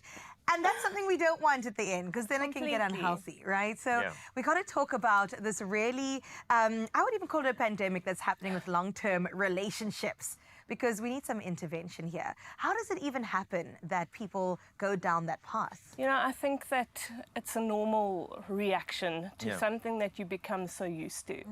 And I think that we always have to try and be mindful of the fact that we've decided to share our life with this person for a reason. Yeah. And remind ourselves what that reason is. We're talking about emotional intimacy now. And what is intimacy actually? It's that complete state of vulnerability where you've chosen somebody that you're going to share this with. Yeah. And this person is an extension of you in a way. I want to get into something else completely on the opposite a little bit later. Yeah. But let's take that thought for now and say, you're an extension of me. I've chosen to be vulnerable with you. I've chosen you to see the parts of me that I don't show anybody else. And that comes with an immense amount of trust. Yep. So what happens is we do take our partners for granted. And especially when it's a long-term thing, we kind of feel like, you know, they've accepted us. so I don't need to work anymore. And I think the trick here is to continue dating your partner the same way you did when you met them. Because why should that change, you know? I think life really like takes control of us, and we say, that person's going to be there when I get home. Yeah. So it doesn't matter what I do or how I act, because they're going to be there. I know they're going to be there. Take them for granted. We take them for granted, and we also stop putting the effort in. And we stop putting the effort into ourselves because we take that for granted, and that's a huge problem. So, let's talk about this relationship graph, shall we? Because in the Yes. beginning of the graph, we're all the way up there because we haven't seen certain things of this person. You know, we haven't seen their body. We haven't seen, they haven't felt the way they feel against ours. And then there's all that intrigue, and it's lovely. And then you get into the relationship, and then you feel that often, and then suddenly you're like, oh, and you feel that here and there, and then you just, oh, it's just you. And then what happens is, I'm just giving you an example of the reality of a lot of individuals feel this way. It's like the graph, it just declines. It goes all the way down. And then you have to prioritize your relationship. So the tricky part here is getting that back, or maintaining that is the tricky part. And you, Daniela, how do you try keep that graph up there, keep that graph steady in terms of seeing your partner in that way? So I'm going to go with two different directions here. Do it. The first direction is, like I said, continue dating that person. You have to prioritize each other. You have to set time aside where, okay, let's say you've got kids and you've got a busy life. Have dinner together. Have conversations. Say on a Monday night, we're going to have a relationship check-in. You know, let's talk about our feelings. Let's talk about different kinds of things. Let's maintain that connection. The other side of it is you need to work on yourself, because what I find very often is when the reason why the love and the attraction and everything is so high up in the beginning is because we all thrive on attention, and we all thrive on love and the ego and all of that stuff. So if you think about it, when you first meet somebody and they're giving you all these things, you feel invincible, you feel powerful, you feel like on top of your game. You take that and you give it back naturally, right? Now all of a sudden, we're going along the line, down the graph and down and down. Yeah. Obviously, at some point, we're not giving it, we're not getting it. Self-esteem is going down as well. And then you kind of get stuck in this rut of, well, I don't need to care, I don't need to bring my A game, I'm not getting their A game, you know? So the two sides of it is always work on the relationship and prioritize it, but you have to always work on yourself and prioritize yourself as well. Sure. Because you can't expect these sparks to fly all the time unless you freaking light the thing, you know? You have to light it. You have to get in the routine of being the best person for that person. It's a reciprocal thing, you know? I love that. This is sounding very healthy. Hey? And Very I'm healthy. absolutely here for healthy relationships in 2025. I do want to briefly touch on some of those barriers to emotional intimacy, because those build up quite silently, and then all of a sudden, it's an issue. So can you talk me through some of those? So, I mean, obviously one of the big barriers, again, is life, you know. We both work, we both have stresses in our job. I'm going to come home, hopefully with some sort of emotional intelligence, and say, I've had a really bad day, I don't want to rub off on the other person, so I'm not going to talk about my day. Then I start holding things in. It's starting to stress me out, but I'm not sharing why. The other person may have had a great day and want to share something, but I'm not receptive to that. So what we're doing now is we're putting a communication barrier up. Sure. Right? And we're trying to make the other person feel better. We're trying to alleviate our stress from the other person so we don't bring up our terrible day. What that's doing then is that is making me hold back, right? The other person then is going to read the situation and say, there's something up they don't want to share with me, and this spirals like completely out of control, because then that person feels like, okay, maybe I can't talk to her anymore, and then she takes that as he's now distancing himself, and it's like a disaster. Another barrier, obviously, is things like family and children and all of that, where I really want to just spend some time with you alone, but the kids need all this stuff. And that is why I say that it is so important to prioritize a date night, even if it's once a month, you know, where you put everything aside. And again, the self-esteem thing, you know. is that we need to feel strong so that we feel like we can share that, because people like to feel needed. Yeah. So if I am sitting with an issue or a problem or even a good news with good news, people want to feel like I want to share, like they want to be shared with, you know? So we need to keep that in the forefront, that people want to feel important. We need to make them feel important, because that's what the point of the long-term relationship is to be that person for somebody else. Sure. This is valuable, Daniela. And the thing is, we don't want you to go anywhere, because I'm feeling the questions are going to come through soon. 063 408 8863. If you have any questions, we'll continue our conversation on keeping that flame going in a long-term relationship. And we are going to make sure that we give you a nice little blueprint, perhaps a good map into making sure that things are continuously worked on and that your relationship is prioritized. Because I'm going to say, let's just say in the environment of you having kids, remember you met your partner first before your kid, eh? I'm just letting you know, so don't That's forget. true. So let's focus on that for a second, but make sure you stay there. Any questions, send it our way.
It's my feel-good breakfast show. Welcome back. I hope you have your coffee on hand, because we're going to continue down the avenue of relationship chat. Now, we all know that sparks fly during the early stages of the relationship, but what happens when we lose that spark after a couple of years? How do we keep that fire burning and really, at the end of the day, cultivate a deeper relationship with our partners? Well, we've got family therapist, a divorce mediator, and parenting coordinator. Put some respect on her name. Oh, yes. Daniela Mayer is in the building, still here with us to share some expert advice with us. Whew, Wow. Daniela. All right. So another big intro for you, eh? Sure. We keep on writing these things for you. We love it. We do. Yes, you can. So let's get back to it very, very quickly, because I think that there are certain things. Obviously, when they say don't lose the flame, I suppose we can't really say that it's gone. It's kind of dormant. All right? So let's not say it's lost. Right. It's dormant, which means we need to make sure we have interventions to interact with that flame to keep it going. Love languages is often popped in here. You know what? I'm a big fan of that blueprint of love languages. Yes. Because I feel like it goes in different spaces. I feel like people you have motivational languages, communicative languages, emotional languages. I think there's a lot of languages going around. Definitely. All And right? you have to speak the same language, right? That's correct. And now you need to understand, because I think there's a certain essence of us being selfish. Yes. Because we see the world with the way we see the world. So course. if this one loves gifts, How did you suddenly, I had a feeling, all right, if your love language is like you love accepting gifts, okay, then you would interact with the world the way you love the world, right? But then mine is more affirmation. You know, tell me that you're appreciative of me. Yep. And there's a clash there. So how important a love language? It's so important, and I've got two things that I want to say in general on this topic, and love languages was definitely one of them.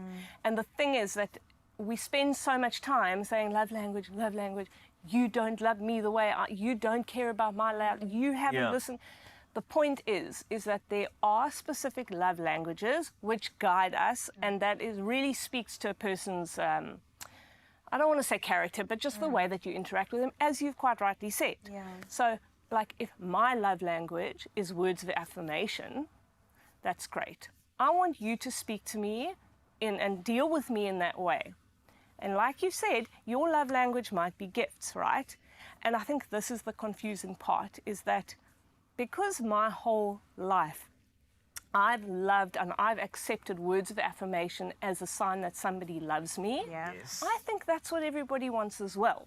So I will go to somebody and I'll say, you know, I'm so appreciative of the way you did X, Y, and Z. And they're like, okay.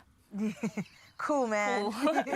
All right, where's my like $500,000? You know, so the point is that it's our job really not to understand our own love language, but to understand our partner's love language, because we need to deal with them that way. Sure. And it is a little bit like weird and difficult, because like for me, gifts is like really like awkward, and I don't enjoy that, you know. So for me to constantly have to deal with somebody like that by giving them gifts, you almost feel like you're trying to buy them. But to that person, that's not how it is at all, you know. So you have to allow your partner or other people to experience their love language the way you experience yours, you know, kind of, and understand that. So is it worth having the conversation of love languages, or is it a discovery path after you get to know them? It's so interesting, because it's definitely worthwhile to have that discussion. And if you get the book, the 5 love languages, there's actually a little like questionnaire in there. Okay. And it's very interesting, because some people don't know their own love languages. And the other thing is you can have more than one love language, you know. And I think that it's also okay for that to change over time. Again, where does that come important is sharing it with your partner and having the conversation. This is why communication and vulnerability is so important. I'm now in my 60s. I've done everything for everybody my whole life. You know what? Now my genuine, authentic love language is now gifts, you know? So this is how I feel. This is why I feel that way. This is the direction I'm going, just so that you know, because we also can't sit here and expect people to do things and understand us unless we talk to them about it. And it's great. I love the fact that you mentioned vulnerability there, because that's how you share a lot, because a lot of our love languages were crafted by the way we saw love, which is our parental love often. So that was intriguing too. But before we get into that section, there are a few comments that have popped up, and let's just speak to that with Daniela for a second. Let's start off with the first one that has come through. And this one is Abida saying this: never fall out of love. Communication is key. Be yourself throughout your relationship, and never forget to tell each other how much you love each other, because that is why you're in the relationship as a married couple. And little things is just that little and insignificant. Basically, in essence, love each other. Don't sweat the small stuff. Don't sweat the small stuff. And the thing is, be verbal. You know, be intentional, but don't leave anything like up for guessing. So be verbal. Just tell somebody how you feel about them. Tell them that they're so wonderful, that you love them, or whatever, because that seems so little, but it goes so far, because again, we're driven by the ego, and we're driven by this need to feel loved and appreciated. So just, talk about it. Oh man, well, let's see what Lawrence has to say. Also got in touch with us on our Facebook page. Lawrence, you are up saying, for me, being silly, I love this, at times, and constantly loving them, and also most importantly, taking really good care of your finances. Okay. Important. So that is a very interesting point because there are certain, I mean, we've had this discussion as well with the Yes. hard conversations. And the thing is that we can't sweep the hard conversations under the rug forever because it's going to cause problems and that becomes a massive barrier. So finances, even things like, okay, I want my mom to come live with us, you know. All these hard topics need to be discussed. And I think the key to these kind of discussions is to kind of try have it on as neutral and unbiased a basis as possible.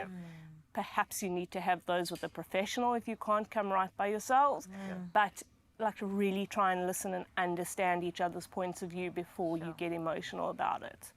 So yeah. Okay, well, we have a WhatsApp that came through. It's a text, if you don't mind me reading it to you. It says, so my question this morning is, if you cannot socially conversate with your partner, like maybe you have the same values, but furthermore, you have nothing in common, there's just an awkwardness between you. I feel like this is not how it is supposed to go for a new 6-week-old relationship.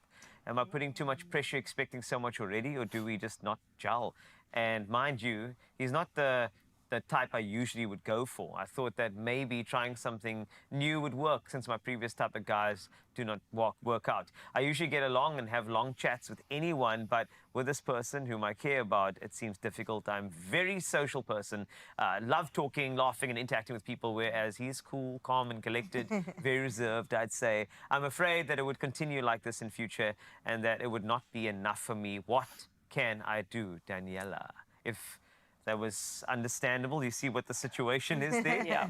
Just, I know it's difficult because there are other nuances, but if you can weigh in just a little bit for guidance. I think that my opinion on that whole message is that any relationship it obviously requires work to grow, right? We can't say that there's a relationship, therefore it's going to work forever. And a lot of the time we have to take these issues that we find, especially so soon, give it our best shot, but understand what kind of life we want to live and see how that fits in. Right. So if there are already issues or things that have come up that may cause a problem, I feel that there's too much like negativity already being pounded onto this new relationship. I'm not saying it can't work, of course. Definitely take the pressure off. Go with the flow. Try not to take yourself too seriously. I don't know who the message is from. But as soon as you have decided that it's not going to work or you're compromising too much, I would say potentially it's time to cut your losses, because the person that is not giving you that many questions for yourself is around the corner waiting for you. Relationships are not supposed to be difficult. You know, they're really not. They're hard work, but not difficult. Exactly. Right? They need constant work. Yeah, and that's something we need to remember. Never stop working. Okay, one more comment came through on our Facebook page. Let's have a look at this one. All right, it's Vusi. Go beyond discussing daily routines and explore deeper topics. Share your feelings and thoughts openly. Communication is very important to nurture your emotional intimacy in your relationship. That's I suppose that's a comment that's really echoes what we've been saying. And then David saying you nurture a relationship by touch. Oh, clearly his love language. Very, that's an opinion, right? Touch is also important. Definitely. But the thing is, like, when we're talking about physical intimacy and touch and all that kind of stuff, I don't think enough emphasis is placed on the emotional side of that, you know, because you need to be completely comfortable within yourself, within the relationship and whatever, for physical intimacy to foster a good relationship, you know. So once you've got everything together, obviously physical intimacy is kind of like an act of complete vulnerability and love, right? So we're not talking about sex here, we're talking about intimacy and connection and everything. And that is, in my opinion, completely hand in hand with the emotional intimacy. So we can't foster the one without the other, really. And there's something else that I wanted to bring up if I can. And this is why I've brought up self-esteem so many times, is because there is something called codependency, obviously, that is a massive barrier. And I just also wanted to clarify something with codependency, is that it almost feels counterintuitive to be in a relationship and want independence, you know, and take care of yourself. So sometimes from a place of low self-esteem, we put our best foot forward, trying to make the other person feel good and build them up, because if we do that, they'll keep us around. What this is actually doing is causing a massive rift, because it is so unfair to put that amount of pressure on somebody else. Make that person feel like you are willing to give up your entire existence so that they're happy. You know, that's a lot of pressure. Yes, and that is something that so many people do from a place of fear and low self-esteem, because if I don't offer you everything that you need, you're not going to accept me. Yeah. It works completely the opposite way. People like to know that we can live our own separate lives together, you know? You don't rely on me constantly for your well-being. And that is something that in 2025, I challenge everybody to work on, is be the best person for yourself, because then everything else follows. Don't do anything for the sake only of somebody else. Yeah, starts with you. Phew. It starts with I wanna you. do some snaps for that. Daniela. Yes, I love Every that. time. Every single time. Sure. Let's wrap this up. We have to put a bow on this thing, and we got something very cute coming up. We asked our seniors on advice for keeping the spark alive in relationships. Trust me, Beautiful. they don't love like they used to. So we need to just kind of take a look at a few of these, shall we? Please, and I think it's good that we start with 90-year-old Mike. 90 years, a lot of years of love. And his advice is, include your partner in your hobbies. Thoughts, Daniela? Definitely. You want Yes. to share everything about your life, things that make you feel happy. Yes, of course you want to share exactly. that. Oh, Definitely. Thank you, man. Mike. Okay, then Phyllis, right? 86 years old. Check this out, right? A bit of advice that says, compromise. Hey! Auntie Phyllis. That's just a slippery slope, but at the same time, that's just Phyllis's example, right? Hey, man, she knows what she's talking about. Well, Christopher, aged 81, says this. The advice is to support your partner with their dreams. Oh, yes. That thumbs up tells me all that I need to know. Yeah. He knows better. Yes, you can tell. And then Iris, 90, saying, always think of your partner first. Very intriguing. Very intriguing. This is old school love right here from the seniors, I must say. Although, Daniela, you give us a great merger of a bit of the old school, bit of the new school. But I love the main school, which is the school of loving you and not being together because of a title. Being together because you completely. choose each other every Exactly. single day. That is important, right? Definitely. And putting your partner first is so valuable. That's a very valuable piece of advice. And it sounds almost like contradictory to what I said before. But put your partner first. And this is absolutely vital in a relationship where you have that reciprocation. Yes. Because they're putting you first as well, you know? Don't put somebody else first when they're putting themselves first. Then you lost, let me tell you that much. Thank you True. so much, Daniela, Thank you so much for for coming having through me. with the valuable advice. Absolutely love it. That's all for my relationship talk today. We'll definitely touch base again next week, same time, same place. But for now, though, we got to check in with Josie. It's been a while since we've seen that beautiful face. Zanele, how you doing, girl? Oh, my beautiful Carissa, get out of here. I love Tuesdays because it's all about the language of love. But each and every day on Expresso is all about the language of food. Friend, coming up still, we are going to be getting into Lanal Levy's beautiful Tangulu recipe. What is it all about? It's got to do with that satisfaction of a sweet tooth, okay? Don't go anywhere when it comes to that. And then the highlight of my life, I might pass away because I love her so much. It is the superstar, Zingumalo. She is in the building and we are going to be entertained by her, but we're also getting to know about this incredible journey that she is on in terms of just taking over the world, because she's not just national, baby, she's international. It's all happening right here on your Feel Good Breakfast show. We're going to head over to a young break, and then when we come back, all of that basil and dazzle that you deserve right here on S3. Stick around.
It's my feel-good breakfast show.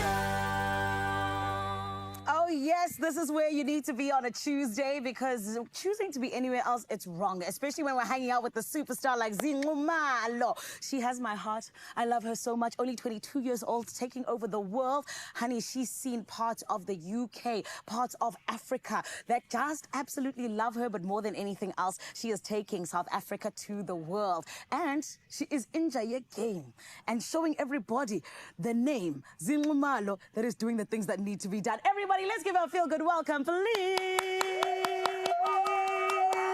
Zinqumalo. How are you, my baby? I'm good. How are you? Amazing, thank you. Z, you are doing so much, so well, so amazing. We're so proud of you, my love. Thank you so much. How has the journey been for you so far? Because you're only 22 and already you're doing such incredible things. I mean, you can never get used to it. Like when they call me today, but Uzoyenzi Express, I'm like, so we have to wake up in the morning. And come to think of it, but you just can never get used to it. I get that. Yeah. And babe, especially with you just really being wanted in every part of the continent, every part of the world, I want to jump on over to you taking over the UK. They love you there. I guess. Talk to me about that tour. How was it? Yo, I was feeling very intimidated. Oh, remember Nizela before I went to the UK? So I was very nervous and like feel intimidated. And then when we got there, when I saw the people singing the songs word for word, I'm like, I'm being a poop. You understand? Because it's so far, and you wonder, how did the music get this far? Like how? Especially and Amakia was still relatively new. Yes. At that time, you're wondering, if I sing along to Amakia, by the time I get to Funk 55, my girl. Do you understand? Yes. So yeah, but it was overwhelming as well. I can imagine. And you know what? I love that you're telling the truth, see? Because sometimes people get here and they're like, it's amazing. But they don't talk about the side of it actually really being a lot. It takes a team. It takes a lot. It takes someone to encourage you. Just when you're about to get on stage, good time, man. We enjoy your game. I was literally going to say that. Yes, exactly. Yeah, I was and you see, the thing is, from home, we are always telling you about we enjoy your game. I hope you know. Oh, my goodness. But please, my sister, you must know just how proud of you we are, because honestly, you're taking South Africa to different heights, and especially being so young. And I love that you spoke about a team, because I feel like a team is also so important. But let's talk about this. Your EP. It has been a journey and a half getting to enjoy your game. How did it feel putting it out there? There was no time because we were doing so many shows. So last year I dedicated 2023 to performing, because you know, if you know me, I'm a passionate performer, like 100% performer. 100%. So we had taken that year to dedicate it to performing, but obviously the music had to be maintained, because you can't perform without the hits. You know, saying you need the songs. But you know, like I was not prioritizing studio like that, but still nonetheless, because I'm working with people, like there are a lot of people that made it happen. For example, Ukandi management, I'm saying, plan, okay, album so far, you need a song like this, you need a song like this, please prioritize going to this, all the way to Abotir. Some of the songs in the album literally had to be taken from Afrotainment. Because there was just no time. Sure, but with no time, you put out an incredible body of work. I remember when it came out, I downloaded, I listened, and it's all just so beautiful. I think you collaborated with such incredible people. But honestly, I'm also just like, girl, you said that you 100% gave 2024 to performing, right? Are you not tired after all of those gigs, particularly in December? I perform. Oh, I love it. I don't want to lie, Shem. Especially because, you know, it seems repetitive, but it's really not. Because the other thing I'm performing, I'm 80s. Are you serious? Where was this? Were you at an old age home, son? I don't want to mention names, but you know those tycoon people, the tough crowd. Yes. So that means Uzi was at Lapini. Mele azishintshe manje ba-accommodate, so sing, pull stance, stretch. But it's nice because they end up saying, no, then I'm like, it's ninja of the game. Of the game. My 2000s, my 90s, my 80s. My 50s at this point. My 50s, now you're pushing it. Sorry, 50s. not wrong. I apologize. Live on TV. I'm sorry. See, I don't want to let you go without asking you because, baby, you have had such a beautiful journey already. Yeah. When did you know that you've arrived? And Z, don't say you haven't arrived because you've arrived when? But it's true though, Angafi. Z. Yes. No, okay, let's say you haven't reached the pinnacle that you want to get to. Absolutely. But, babe, you've arrived. I remember even at the roast, people were like, the best was Zinumali. The youngest to ever do it, and she was the best. And I heard this from people. Really? It wasn't even just like things on, like people were saying to me that you were the... So when for you did you feel like my dreams are really coming true? When I was performing for some awards, obviously, but within the spectrum, say SABC. Yeah, I was performing for those awards. I'm not saying but we had shows. They're like, stress. Wow. I am the main star. Wow. I am. Yeah, that was super iconic because awards were and most of the idols that I used to look up to, Babes, like there's no idol of mine that does not pass Lauma Awards. So it was something that, oh, that's beautiful. But she says, we're still coming. We're still coming. Yes. Speaking of coming, where is he taking 2025? Music. Music. So I want to dedicate this year to music. I am going to be performing, but I'm going to perform 8 gigs. Really? In one night. Yeah. I can imagine, baby. And you give your heart out to those performances. That's the problem. And I want to be super intentional about the things that I do. For example, when I say I want to do music, I want to do music that speaks to me. Like I want to work with Abu Sanel musician. Because I'm versatile like that. Yes. Like I'm really versatile like that. People must take time to look at the catalog. But yeah. That's my girl. Please, can I jump on a... Did you hear? Wouldn't my Kileo. Okay. In any case. No, never. Okay, I'm gonna work on my singing, right? Please. But someone who doesn't have to work on her singing is Zikumalo. Everyone, she's going to be performing for us, and it's going to be absolutely beautiful. And you need to stay tuned. All right, here on S3. Express. Did you know how many? Never. Oh, what's doing? Cape Town, what's going on? Well, I mean, that was a really good performance by both of you. I'm just saying, like, one of you has the best possible future in the music industry. I can't tell you which one, though. I'm sorry. Anyway, hi, Lorna. How's it? Hello. They've been keeping me away from your all show, man. I don't know why. Lorna Lovis is here, and I just wanted us to taste what you made earlier, Turkish pasta.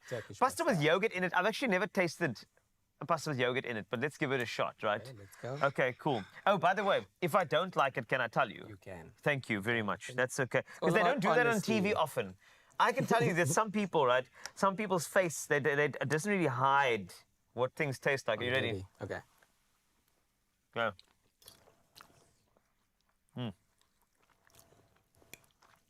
Okay. It's very...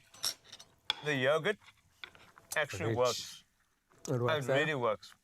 And you can get the kick of the chili. Chili's in there as well, which is great. No, I actually really like it. And then there's a mint coming through, which I really like. That's a yes for me. Okay, that's a 100% yes. It's like you're taking pasta to a different level. You know, it's usually like rich and very tomato forward. Exactly. This one, I'm feeling almost Mediterranean with this one. It's quick and easy. Lovely. Quick and easy. This is great. Okay, cool. So we've got mains done. That is, okay, it really is good, so I'm being honest with you. Okay. It doesn't taste bad. Can we have some dessert? We can. Let's go. Let's walk across, because we have this dessert, and we're also going Turkish on this one. It's tangulu. All right. Tangulu. It's Chinese. It's a Chinese. It's a Chinese. Lovely. So we got Turkish, Chinese. We have other countries coming through as well? No. It's Turkey and China. Tangulu. All right. Now, this is an inexpensive candied fruit snack. Took the internet by storm last year. Where it's got a shiny glass-like coating on the fruit. Exactly. I like what it looks like. It looks almost ornamental. Yep. Like you want to put on a table. Like a toffee apple. It's got that thing to it, which is really cool. So how do we make it? Is the big question, so right? We start off with 300 grams of sugar. All right. And 150 grams of water. And then we're going to let that boil. Okay. The tricky part comes in that it needs to turn like a slightly yellow color. And then you're going to do a drop test in cold water. Okay, and the yellow color is coming from the caramelization of the sugar at the bottom of the pot, okay? Cool. So if it hardens in the water, you know it's ready. And then you're going to take your fruit on a skewer. Do you want to test it? Do you want to? Because I mean, you look a bit nervous about this now. Because of Okay, it hasn't of turned yellow time, yet. so it but needs to turn yellow. Once it's yellow, you know it's ready. You do the drop test and you quickly. I'm going for it. Down. You're gonna go for it. All right, so ready.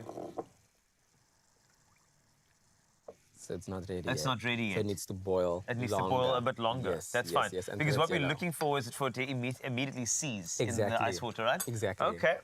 And we can once wait. it's yellow, you dip it in. It will. Let's see. Give you this. Okay, I see. It's a bird too. And then once you do this, so essentially, let's just say this turned yellow. Let's use our imaginations for a second. I Yep. love imagination. So we've got our bowl ready, got ice water in there, and this. So give us the measurements again. 300. 300 grams of sugar. Sugar. To 150 mils of water.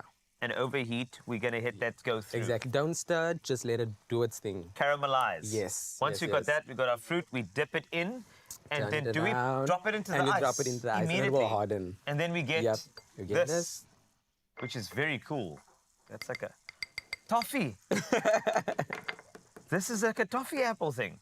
Yeah. This is great. I think when Carissa saw this, she said like she wants to give it a try. She can. Can we bring it in? She made if you there's don't mind? one. There's one left for her. Okay, this is great because then I think we can all try this. I'm just waiting for this to turn yellow because I'm excited.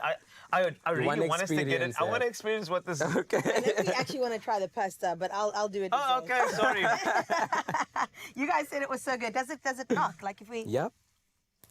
That does work.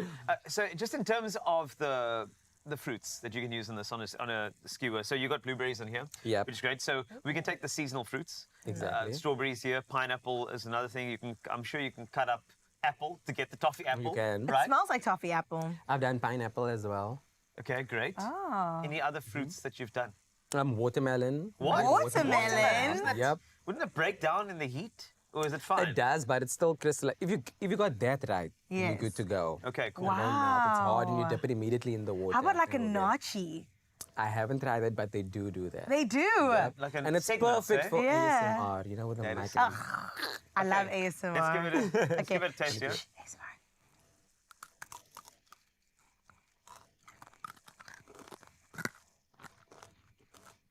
So good, I love it. You know, I don't do a lot of sugar. But when Oh, I so do no- sugar, I'm going to start seeing and smelling colors. I'm just saying. I was going to By start the way, dancing on the walls. They're telling us to try the other stuff. They want to Okay. give me more sugar. They want to Okay. see what I do. Okay, good luck to everybody. It's dangerous. It's a When I get dangerous sugar in game. me, I'm just letting you know. I'll feed Things you. happen. Thank you.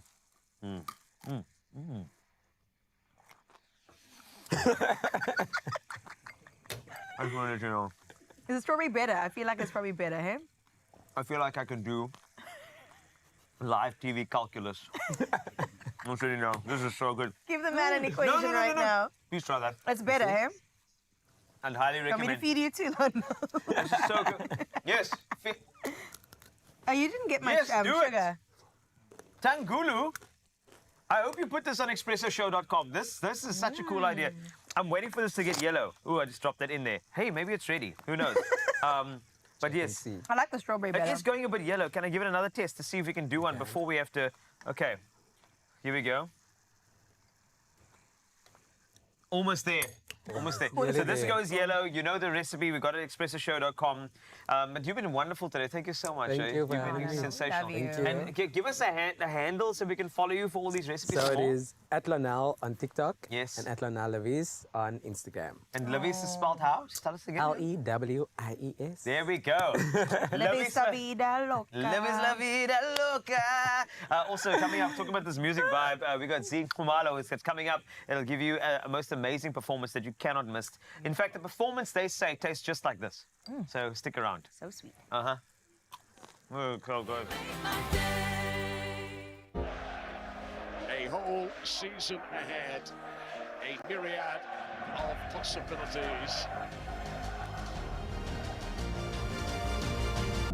ABSA, official banking partner of the Premier League.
It's my feel-good breakfast show.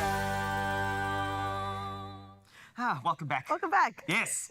A little earlier, they gave me sugar, so this is going to be fantastic. Zansi, you could win big when you play Powerball. You can play it today. Powerball Plus as well. Together, 125 million rand. Oh, total that's estimated nice. jackpots. That's this Tuesday. When's Tuesday? That's today. I love think Tuesdays. It's today. Yes. So what are you waiting for? You get to play Powerball for an estimated 93 million, and then you get Powerball Plus for an estimated 32 million rand today. All right, let's break it down. How do you get tickets? Walk into your closest store that sells lottery tickets and then go for it and say, hey, these are my numbers, let's go. nationallottery.co.za, that's the website.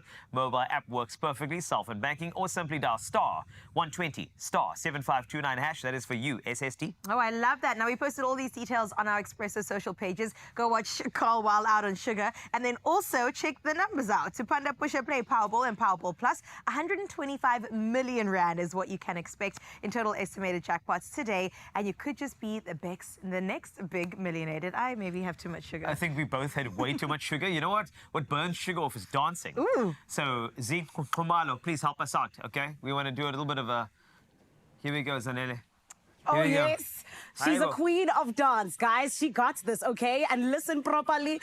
She is in your game. It is Zinqumalo taking us back to December with the vows, everybody!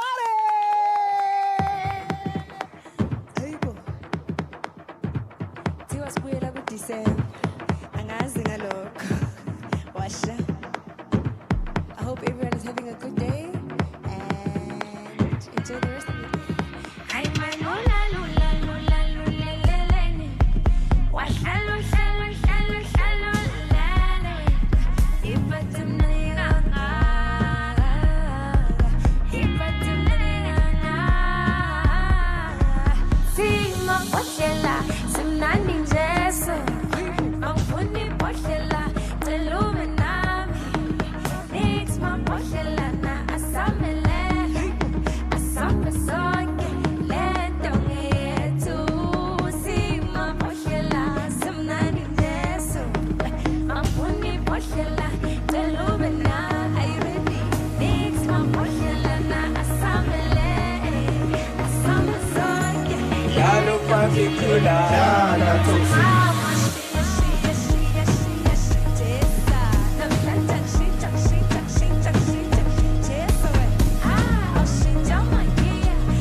See you later next time. Washa. Yeah, boo. Yeah, nisaleni kahle bafethu.